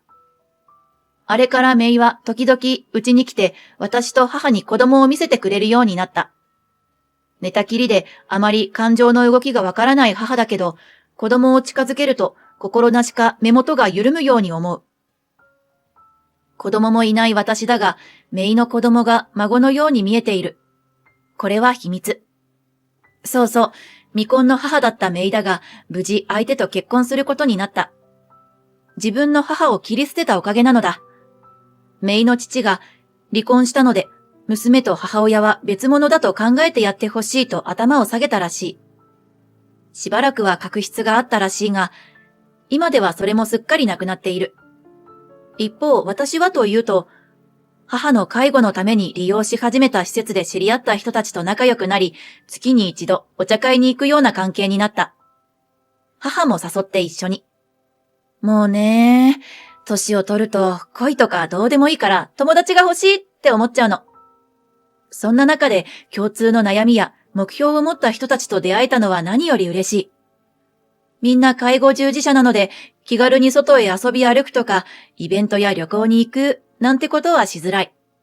でも空いた時間に連絡を取り合っておすすめの本を教え合ったり好きな俳優を語ったり学生に戻ったような付き合いができて楽しい日々だ。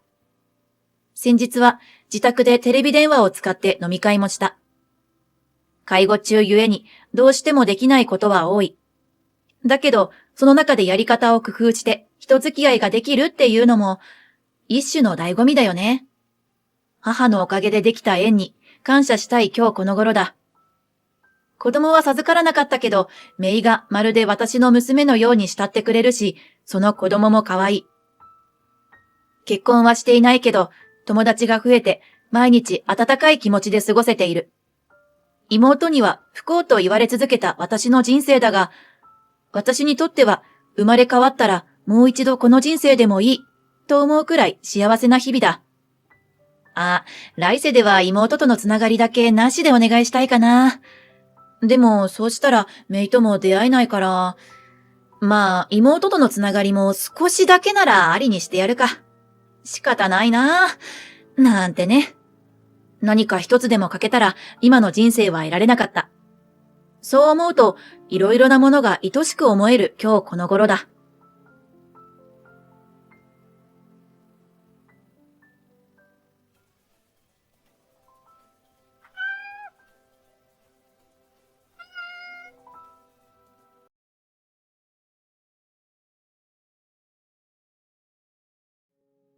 介護もなしで3億が手に入るなんて最高だ。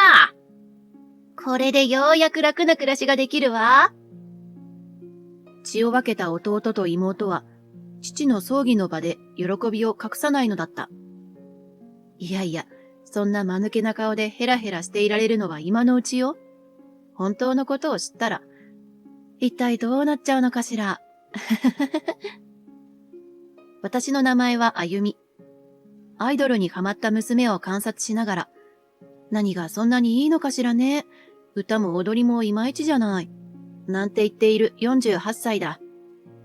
結局、一緒にテレビを見ていたら、私までいつの間にかそのアイドルのファンになってしまったけど、今では夫を置いて娘と一緒に推し活、元い、コンサートに行ったりしている。身なりにも気を使うようになったせいか、娘からは若返ったと評判だ。やっぱり何歳になっても趣味って必要なのね。今でこそ、そうやって娘と一緒に楽しみを追いかけるような余裕があるが、若い頃の私を思い出すと何もかも必死だった。周りに振り回されてばかりで自分のことをしっかり考える時間もなかった。幼い頃の私の家庭は他人から羨まれる裕福なお家だった。父は会社を経営していた。輸入雑貨を扱う会社を創業したのは祖父だ。だが、会社を大きくしたのは2代目社長の父だった。売り上げもどんどん大きくなり、従業員も増える一方だった。おかげで家は裕福だったけど、出張や接待で多忙な父の顔を見ることはほとんどなかった。知らないけど、きっと浮気をする間もないぐらい忙しかったと思う。それでも戻ってきた時には3人の子供たちをまんべんなく可愛がるいい父親だった。と思う。一方で、母は毒親だった。今振り返っても毒だったとしか言えない。母と父は仕事の関係で知り合って結婚に至ったと聞いている。社長の嫁なら奥さんもどこぞのご令嬢みたいなパターンではない。母は町工場勤務だった祖父とスーパーのパートをしていた祖母に育てられたと聞いている。至って普通の家庭だったはずなのだ。だけど、それが良くなかったのかもしれない。母は年々、父のお金をまるで自分のお金のように勝手に使い込むようになっていた。家にほとんどいない父は母を信頼し、お金の管理を一任していたから何も知らない。母は昔の同僚とランチをするから、高級フレンチに行くだの、洋服を買うだのやりたい放題していた。そして最も父のお金の恩恵を受けたのは妹の智美と弟の慎吾だった。二人は双子だった。智美、そのお洋服そろそろ飽きちゃったんじゃない？新しいの買ってあげるわよ。ママいいの？この間も買ってもらったよ。いいに決まってるじゃない。女の子はいつでも可愛くしておかなくちゃね。やったー！ママ大好き！ともみばっかりいいな。俺も新しい靴欲しい。もちろんよ。慎吾にも買ってあげる。週末3人でお買い物に行きましょう。よっしゃー！さすがママ！そう言って笑い合った母と双子の兄弟はちらりと私の方を見た。姉ちゃんは連れて行かないの？と慎吾が母に尋ねる。すると母は、お姉ちゃんはお留守番よ。と笑顔で答えた。その様子を見てふっと鼻を鳴らし、かわいそう。と失笑気味の智美。母はさらに、お姉ちゃんはそれでいいのよ。と追い打ちをかけるのだった。そう、私はこの三人にずっと嫌われていた。どうしてか。明確にこれが理由と言えるものはないのだが、思い当たる節はある。昔は母も双子と同じように私にもいろいろ買い与えようとしてくれていたのだ。というか、長女ということもあって、当時は双子よりも私の方が毎日のようにおやつだの、服だの、おもちゃだの買い与えられていた。だけど、ある日私は良かれと思って言ってしまったのだ。お父さんが一生懸命働いてるのに、そんなにいっぱいお金使ったらかわいそうだよ。と。母は般若のような顔を見せた。そんな表情を持っていたとは、私はそれまで知らなかった。失言だったということは、子供心にもわかった。それからというもの、母は私のことを、お姉ちゃんは可愛げがないと言い、下の双子ばかりを可愛がるようになったのだ。幼い頃から甘やかされっぱなしの双子は、母に物を与えられることに慣れてしまったのだろう。性格も日に日にわがままになり、母に堂々と物をねだるようになった。母もそれを良しとしているので、二人の性格は歪む一方だ。言えば何でも物が出てくると、母を財布のように言っていたのも知っている。母はそんなことにも気づかず、子供たちが懐いていることを喜んでいたようだが、さらに双子は母に話を合わせていることもあり、私のことも見下すようになっていった。お姉ちゃん、これやっといて。そう言って妹から投げつけられたのはエプロンだった。よく見ると作りかけらしく、針もついている。危ないじゃない。何よこれ。家庭科の宿題。私遊びに行くからさ、明日の朝提出だから代わりにやっておいて。ふざけないでよ。私だって自分の宿題あるのに。ともみずり、姉ちゃんに頼んだの？俺のもやってよ姉ちゃん。そう言って弟までも私に自分の課題のエプロンを投げつけてきた。二人して何なのよ。ちゃんと自分でしなさいよ。思わず怒鳴った私に妹は、予定があるから無理。と手を振りながら玄関先へ歩いて行った。そのまま出かける気らしい。弟も弟で、今日は野球クラブだから無理。などと言ってのけた。自分の課題でしょ？クラブなんてもともと決まってる予定なんだからちゃんと調整して両立しなさい。遊びの予定も課題ができないくらいなら約束をしないの。私がそう叫ぶと二人は、だると顔をしかめた。ねえママ、お姉ちゃんが意地悪する。そう言って、隣の部屋で洗濯物を畳んでいた母に声をかける妹。すると母が、何ですって、とでも言わんばかりに部屋から出てきた。その様子を見て弟も、なんとか言ってよママ。と母に甘えた。お姉ちゃんなら弟や妹に優しくしなさい。と何があったかも知らず私を怒鳴る母。まあ何があったとしても母は双子の味方なので何が起きているかなんて知っても知らなくても変わらないのだが。ねえ、ママもお姉ちゃんに私たちの宿題手伝いなさいって言ってよ。妹はそう言って母の右手を引っ張った。弟も、お願い。と同じように母の左手を引っ張る。二人の子供に懐かれ、母はまんざらでもなかったのだろう。仕方ないわね。なんて言いながら、宿題くらい手伝ってあげなさいよ。ほんと気の利かない子ね、長女のくせに。と私を罵った。こういう時は私がどんなに文句を言おうと、抵抗しようと何の意味もない。親という家庭内で最強の権力が私を丸め込み、強制的に言うことを聞かせるのだ。結局私はこの日、二人のエプロン作りをすることになり、自分の課題は徹夜でやる羽目になった。出来上がったエプロンに対し、二人はありがとうも言わない。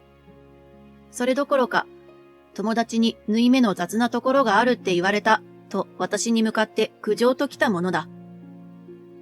母と双子から受けた仕打ちは他にも数えきれないぐらいある。三人が出かけるときに私だけ留守番なんて言うのはマシな方だった。それどころか、三人で外食するから私は家でカップラーメンなんてこともあった。あまりの仕打ちに私は抵抗し、空腹を我慢して食べなかった。すると母親は言うのだった。食事が出るだけありがたいと思え。母親が実の子にする仕打ちだろうか。父の前では母も双子もおとなしくしているので、父は何も知らない。私も家族から嫌われているなんて口に出すのはなんだかとても惨めで、父親に知られることが恥ずかしいように思ってしまっていたから何も話さなかった。こうして私と弟、妹、そして母の三人は家族とは思えないほどの溝を深めていったのだった。月日は流れ、私が29歳の時、毒親に育てられた私は家族を作ることには後ろ向きでいた。だが私のことをよく理解してくれる恋人と付き合い、長い交際を経て結婚した。穏やかな日々を送っていたある日、事件が起きた。母が突然、くも膜下出血で他界したのだ。当時、父と母は別居していた。母が、長年ほとんど一緒に暮らしてないんだし、もう私もいい年だから自由に暮らしたい。と言ったからだ。父も長年別居に近いような状況で、母に寂しい思いをさせていたと反省し、その申し出を受け入れたのだが本当は母に浮気相手がいたのだ。そしてそのことが父の耳にも入り、離婚騒動に至っていた矢先の訃報だった。ひどい目にずっと遭っていた私は、母が亡くなっても悲しいと思えなかった。むしろちょっとつきものが取れたような気にすらなっていた。私のことをひどい娘だなんて誰も言わないだろう。母の葬式から2週間ほど経ったある日のこと。妹が突然私のもとにアポなしでやってきた。どうしたの急に。私の問いかけに妹は、ちょっとお願いがあってさ、とごく軽い様子で答えた。小さい頃から私をないがしろにしてきた妹にお願いなどされても嫌な予感しかしなかった。そんな私の様子に気づいたのか、妹はニコッと笑って、まあとりあえず家の中に入れてよ。と言いながら、足は玄関先を踏みしめていた。私が許可を出す前に室内へ上がり込み、お邪魔しまーす。とのたまう。あれ？今日お兄さんは？と夫のことに触れ、妹はリビングを見渡した。平日だもの、もちろん仕事に行ってるわよ。結婚して半年？ 1 年だっけ？新婚同然なのに放っておかれて寂しくない？別に、放っておかれてるなんて思ってないから。寂しいくせに強がるね。一体何しに来たのあなた。まあいいや。っていうか、初めて来たけどいい家だね。お兄さん結構稼いでるの？もう一回聞くわよ。一体何しに来たの？何その目、睨まないでよ。ただの雑談じゃん。強欲が服着て歩いてるあんたからお金の話が出てきて、ニコニコ笑顔で聞けるわけないでしょ？ひどいな。私を何だと思ってるのよ。私は雑談なんかしたくないの。要件を言いなさい。私の問いかけに妹はため息をつきながら、せっかちは嫌だね。と言った。この妹のことだ。どうせろくでもないようでこの家に来たに決まっている。妹がついに本題に入った。単刀直入に言うと、お金貸してほしくてさ。嫌です。だいたい想像はついていたので、妹のお願いの語尾に重ねて私は返事した。妹はため息をついた。もう、そんな頭ごなしに否定的な言い方しないでよ。私も大変なんだって。もうちょっとこっちの事情くらい聞いてくれてもいいでしょ？聞きたいわけじゃないけど、話したいなら勝手に言えば？へえ、お母さん亡くなったし、いろいろ物入りでさ。お母さんの葬儀代はお父さんが払ったじゃない。なんであんたが物入りなのよ。電気代とかいろいろ？はい？それとお母さんが亡くなったことがどう関係あるのよ。あんたの問題でしょ？いやー、実は私、お母さんに光熱費払ってもらっててさ。そしたらお母さん亡くなっちゃったから、今月分が払えなくて困ってるんだよね。はぁ？光熱費払ってもらってたってあんた、働いてるでしょ？それくらい自分で支払いなさいよ。いやー、働いてないんだな、それが。どういうこと？お姉ちゃんが知ってるのって5年前くらいの私の情報でしょ？私もう仕事辞めて、それくらい経つもん。前の会社退職してからはずっとお母さんに仕送りしてもらってたし、家賃も光熱費も食費も全部お母さん持ちだった。まるで人事のように淡々と語る妹に私は言葉を失った。挙句。だからお願い、お金貸して。今月分だけでいいから。とのたまう妹。信じらんない。あんたいくつよ。もういい大人なんだから自活できるはずでしょ？お金なんて貸さないわよ。ひどい。私と慎吾が増えてもいいの？なんで慎吾が出てくるのよ。今一緒に暮らしてるの。二人ともお母さんに養ってもらってたから、一緒に暮らした方が都合が良くて。イケシャーシャーと語る妹に私は呆れて言葉も出なかった。もう帰って。お金なんてビタ一文も貸すつもりないから。今までお母さんに養ってもらってたからって、なんで私が引き継がないとならないの？返してもらえるあてもないお金を出す言われなんかないわ。お願い。今月だけだから、貸してくれるまで帰らない。いい加減にしてよ。慎吾と暮らしてるなら慎吾に頼み込んで払ってもらえばいいでしょ？そっか、その手があった。そう言って妹はおもむろに弟へ連絡を取り始めた。うちで連絡なんかせず、家に帰って二人で話してくれないかな。本当に迷惑な双子だ。と思っていたら。うん、わかった。じゃあ待ってるから。待ってる？妹の言葉になんとなく嫌な予感を覚える。すると妹は電話を切るなり、慎吾こっちに来るって。と言い出した。はぁ？何勝手に慎吾まで呼んでるのよ。お姉ちゃんがお金貸してくれないからじゃん。困るわよ。帰って。夕食の準備だってしたいの。夕食？何するの？私も食べて帰ろうっと。食べさせるわけないでしょ。いい加減にして。早く帰って。お金貸してくれるまで絶対に帰らない。何が何でも居座るから。そう言った妹は、とても鋭い目で私を睨みつけた。本気のようだ。思わず私は、本当に勘弁してよ。とつぶやいて頭を抱えた。そんな私の様子を妹は気にも留めず携帯をいじっている。それからしばらくして弟も我が家に訪れた。もちろん中には入れないようにしたが、妹と二人で全く帰ろうとしなかった。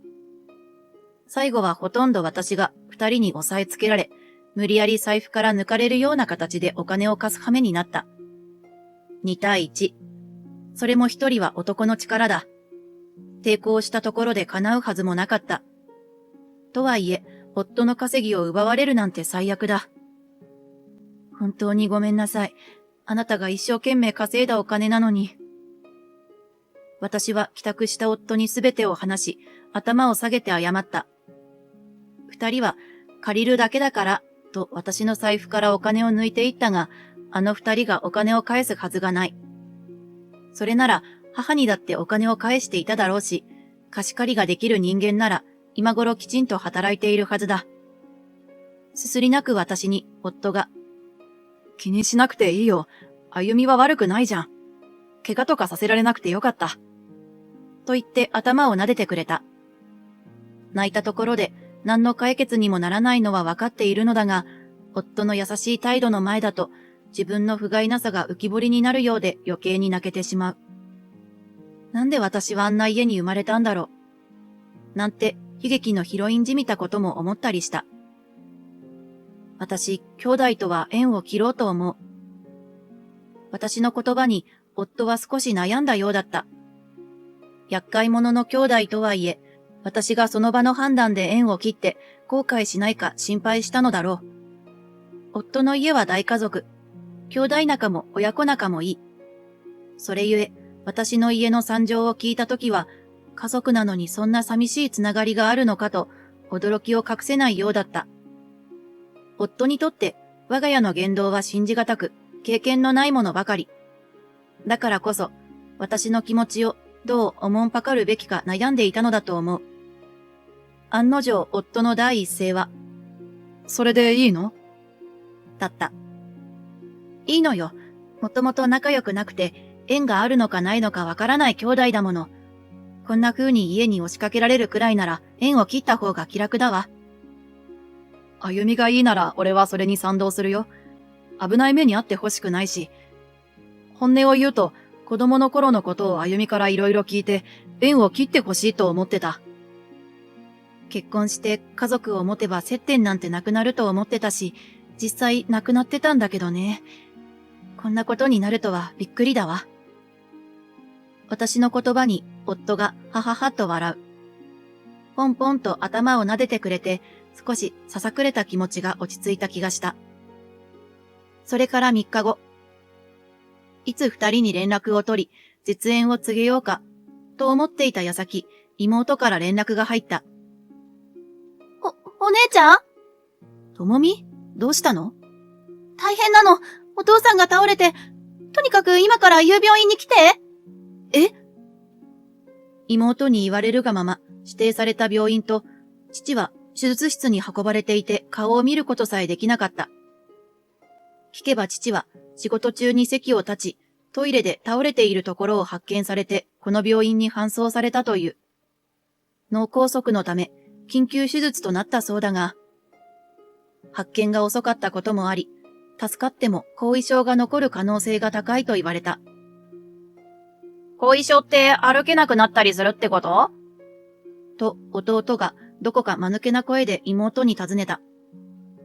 わかんないけど多分そうだと思う。と自信なさげに答える妹。歩けないくらいで済めばマシな方かもしれない。そんなことを思いながら私は二人のやりとりを聞いていた。それから数時間後、手術は無事に終わり、さらに1週間ほど経つと父も無事に目を覚ました。よかった。と安堵したのもつかの間。お父さん、運動麻痺と失語症が出てるそうなの。と妹から報告を受けた。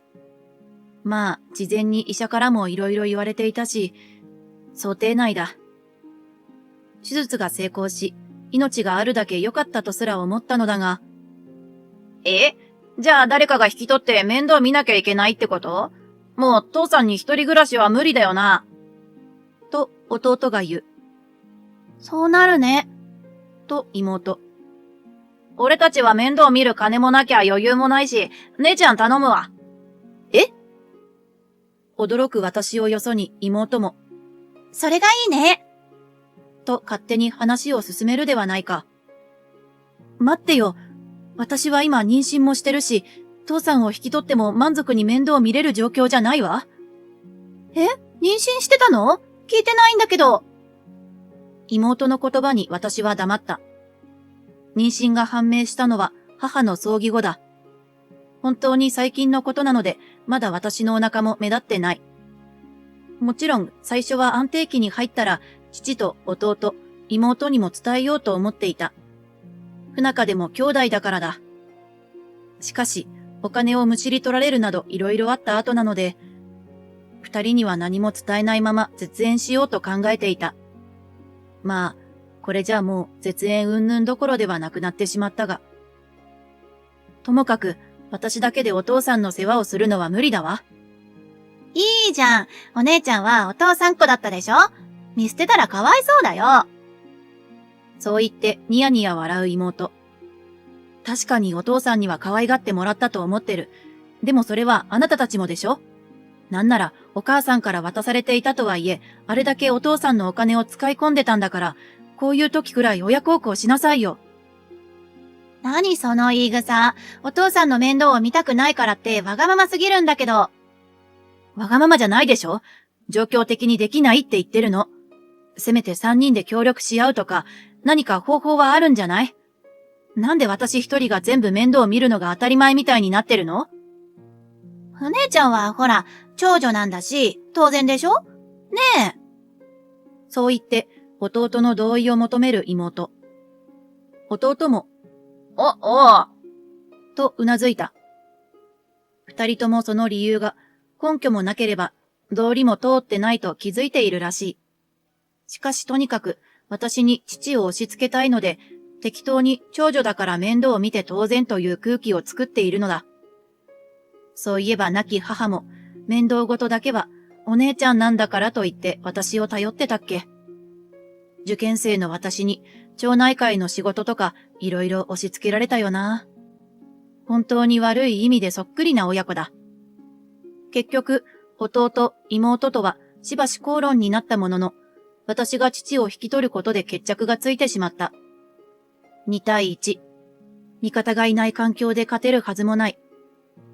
夫に相談すると、義家族の協力を仰ごうということになり、定期的に夫の家族が我が家に来て、家のことや育児を手伝ってくれた。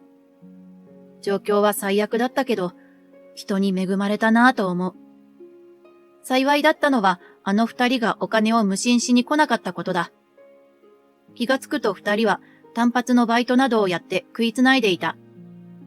顔を合わせて私に介護のことをいろいろ言われるのが面倒だったのかもしれない。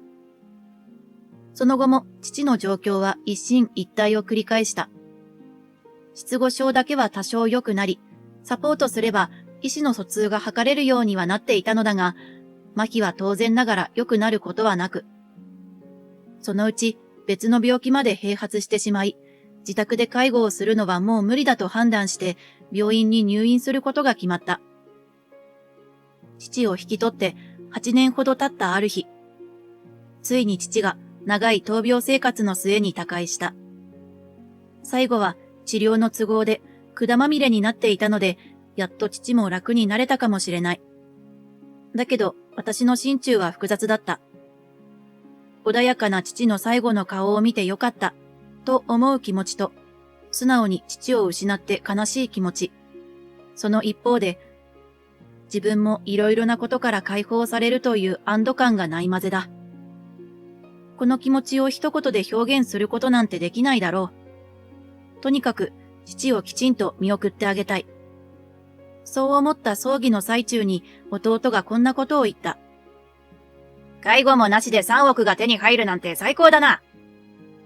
その言葉に妹が、それって本当なの？と問いかける。本当。母さんが亡くなる前に、父さんの遺産は3億かそれ以上はあるって言ってたから間違いねえよ。私たち何もしてないけどもらえるのかしら？兄弟は当分されるはずだからもらえるぞ。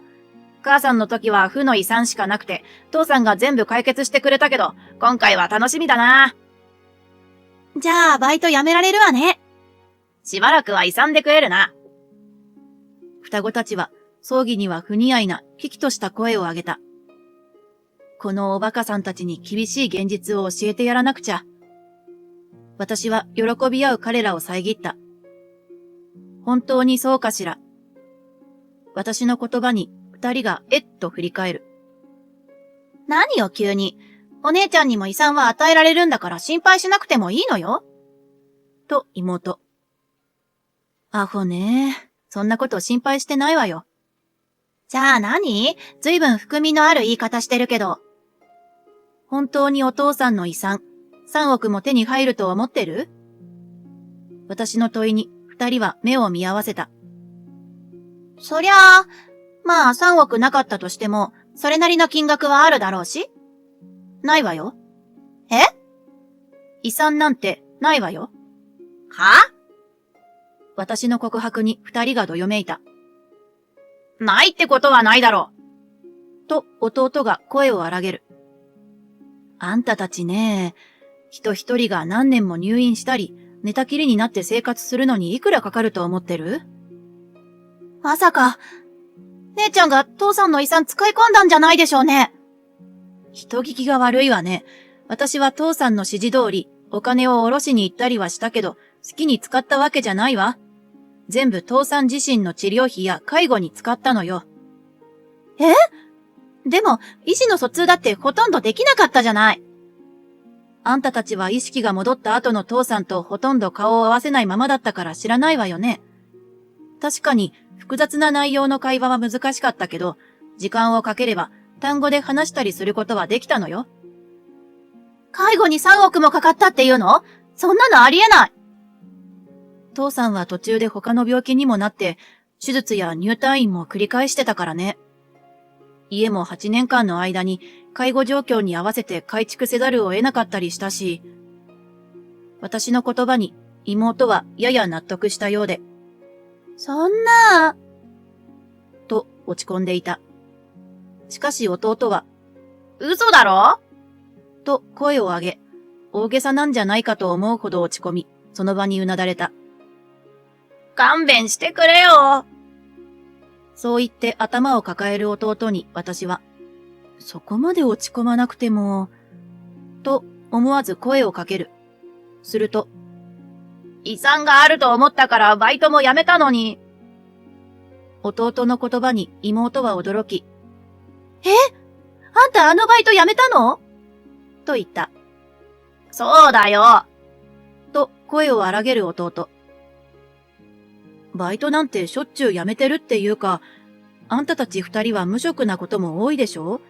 何そんな慌ててるの？今まで通りでしょ？私の言葉に妹は、違うのよ。と顔をしかめた。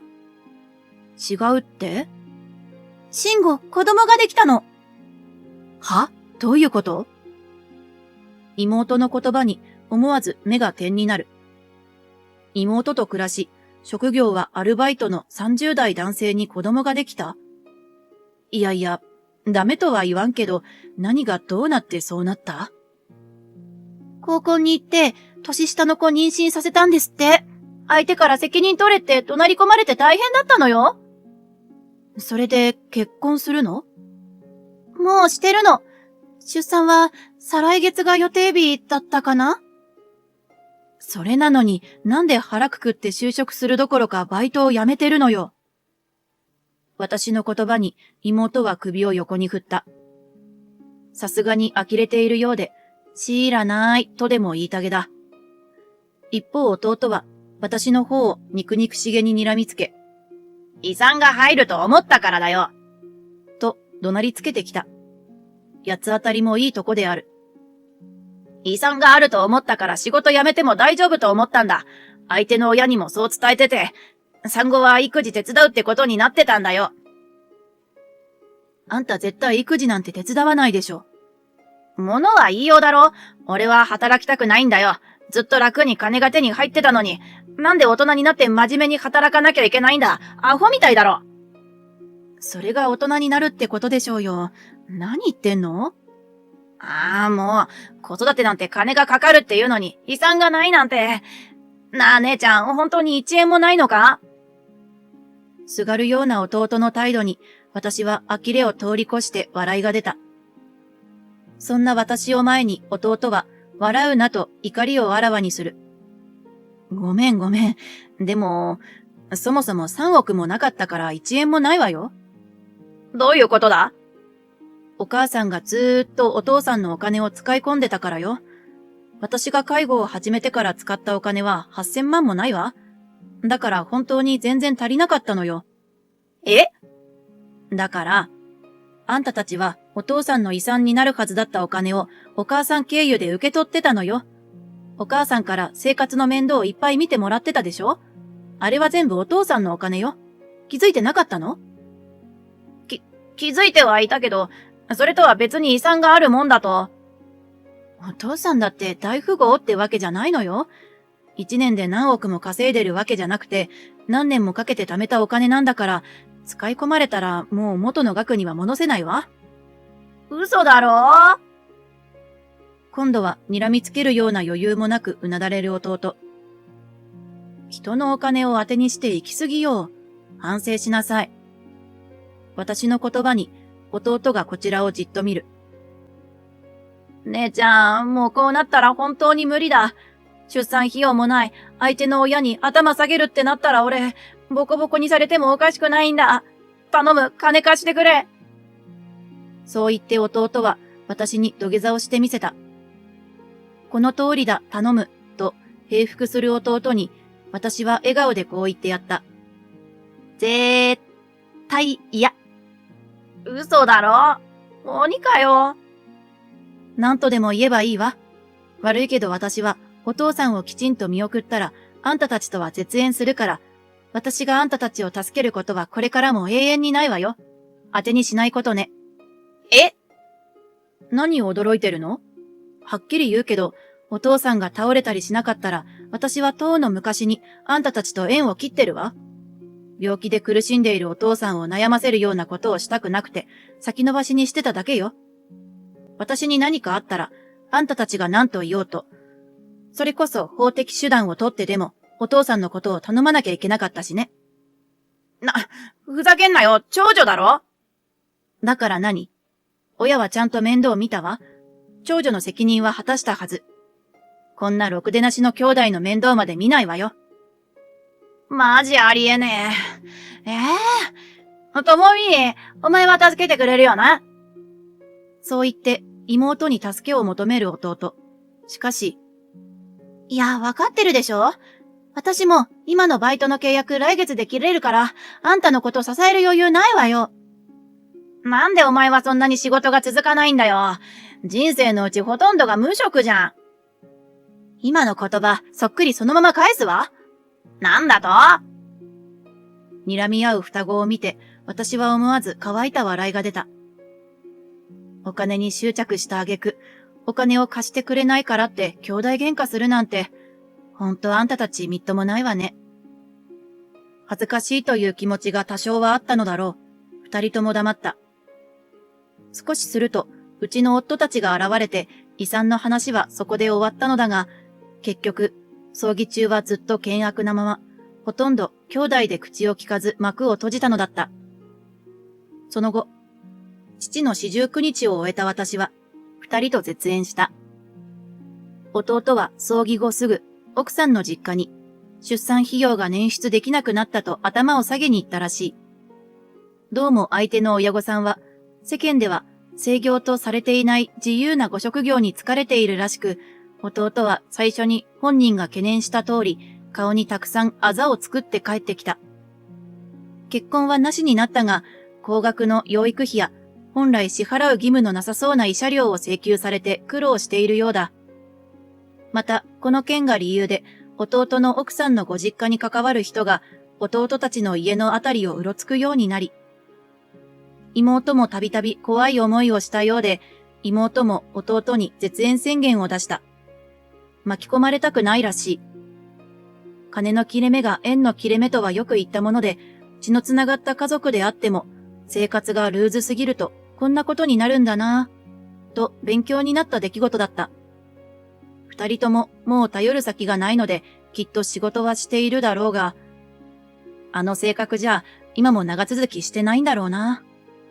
早めに縁を切っておいてよかった、と思う今日この頃である。あれから私の生活はとても穏やかになった。父の介護を終えたことで精神的なストレスがなくなったのか、なんと39歳の時にまさかの妊娠。まだ30代だから大丈夫なんて言われたけど、ほぼ40歳だ。高齢妊娠と言っても過言じゃない年齢での出産は不安しかなかったし、妊娠中に病気になったりしていろいろ大変だったけど、なんとか無事に子供を産むことができた。今では2人の女の子の母親だ。もちろん母子ともに健康である。もしかして2人目の子供は介護を頑張った私に父から遺産代わりのプレゼントだったのかもしれない。なんて思っている。お父さん、孫は女の子がいいってよく話してたからな。夫も2人目の子が生まれた時、目元がお父さんに似てるな。なんて言ってたし、きっとこの子の誕生を父も天国で喜んでいることだろう。家族の縁というものは薄かった私だけど、自分の家族を作ってからはとても満ち足りた日々を送っている。夫も優しくて、家事や育児を手伝ってくれるし、子供たちは無条件に可愛い。義父母はまるで血のつながった実の親のように私を大事にしてくれて、義士や義妹もずっと前から友達だったみたいに接してくれる。いろいろあったけど、素敵な家族に恵まれて、私は今とても幸せです。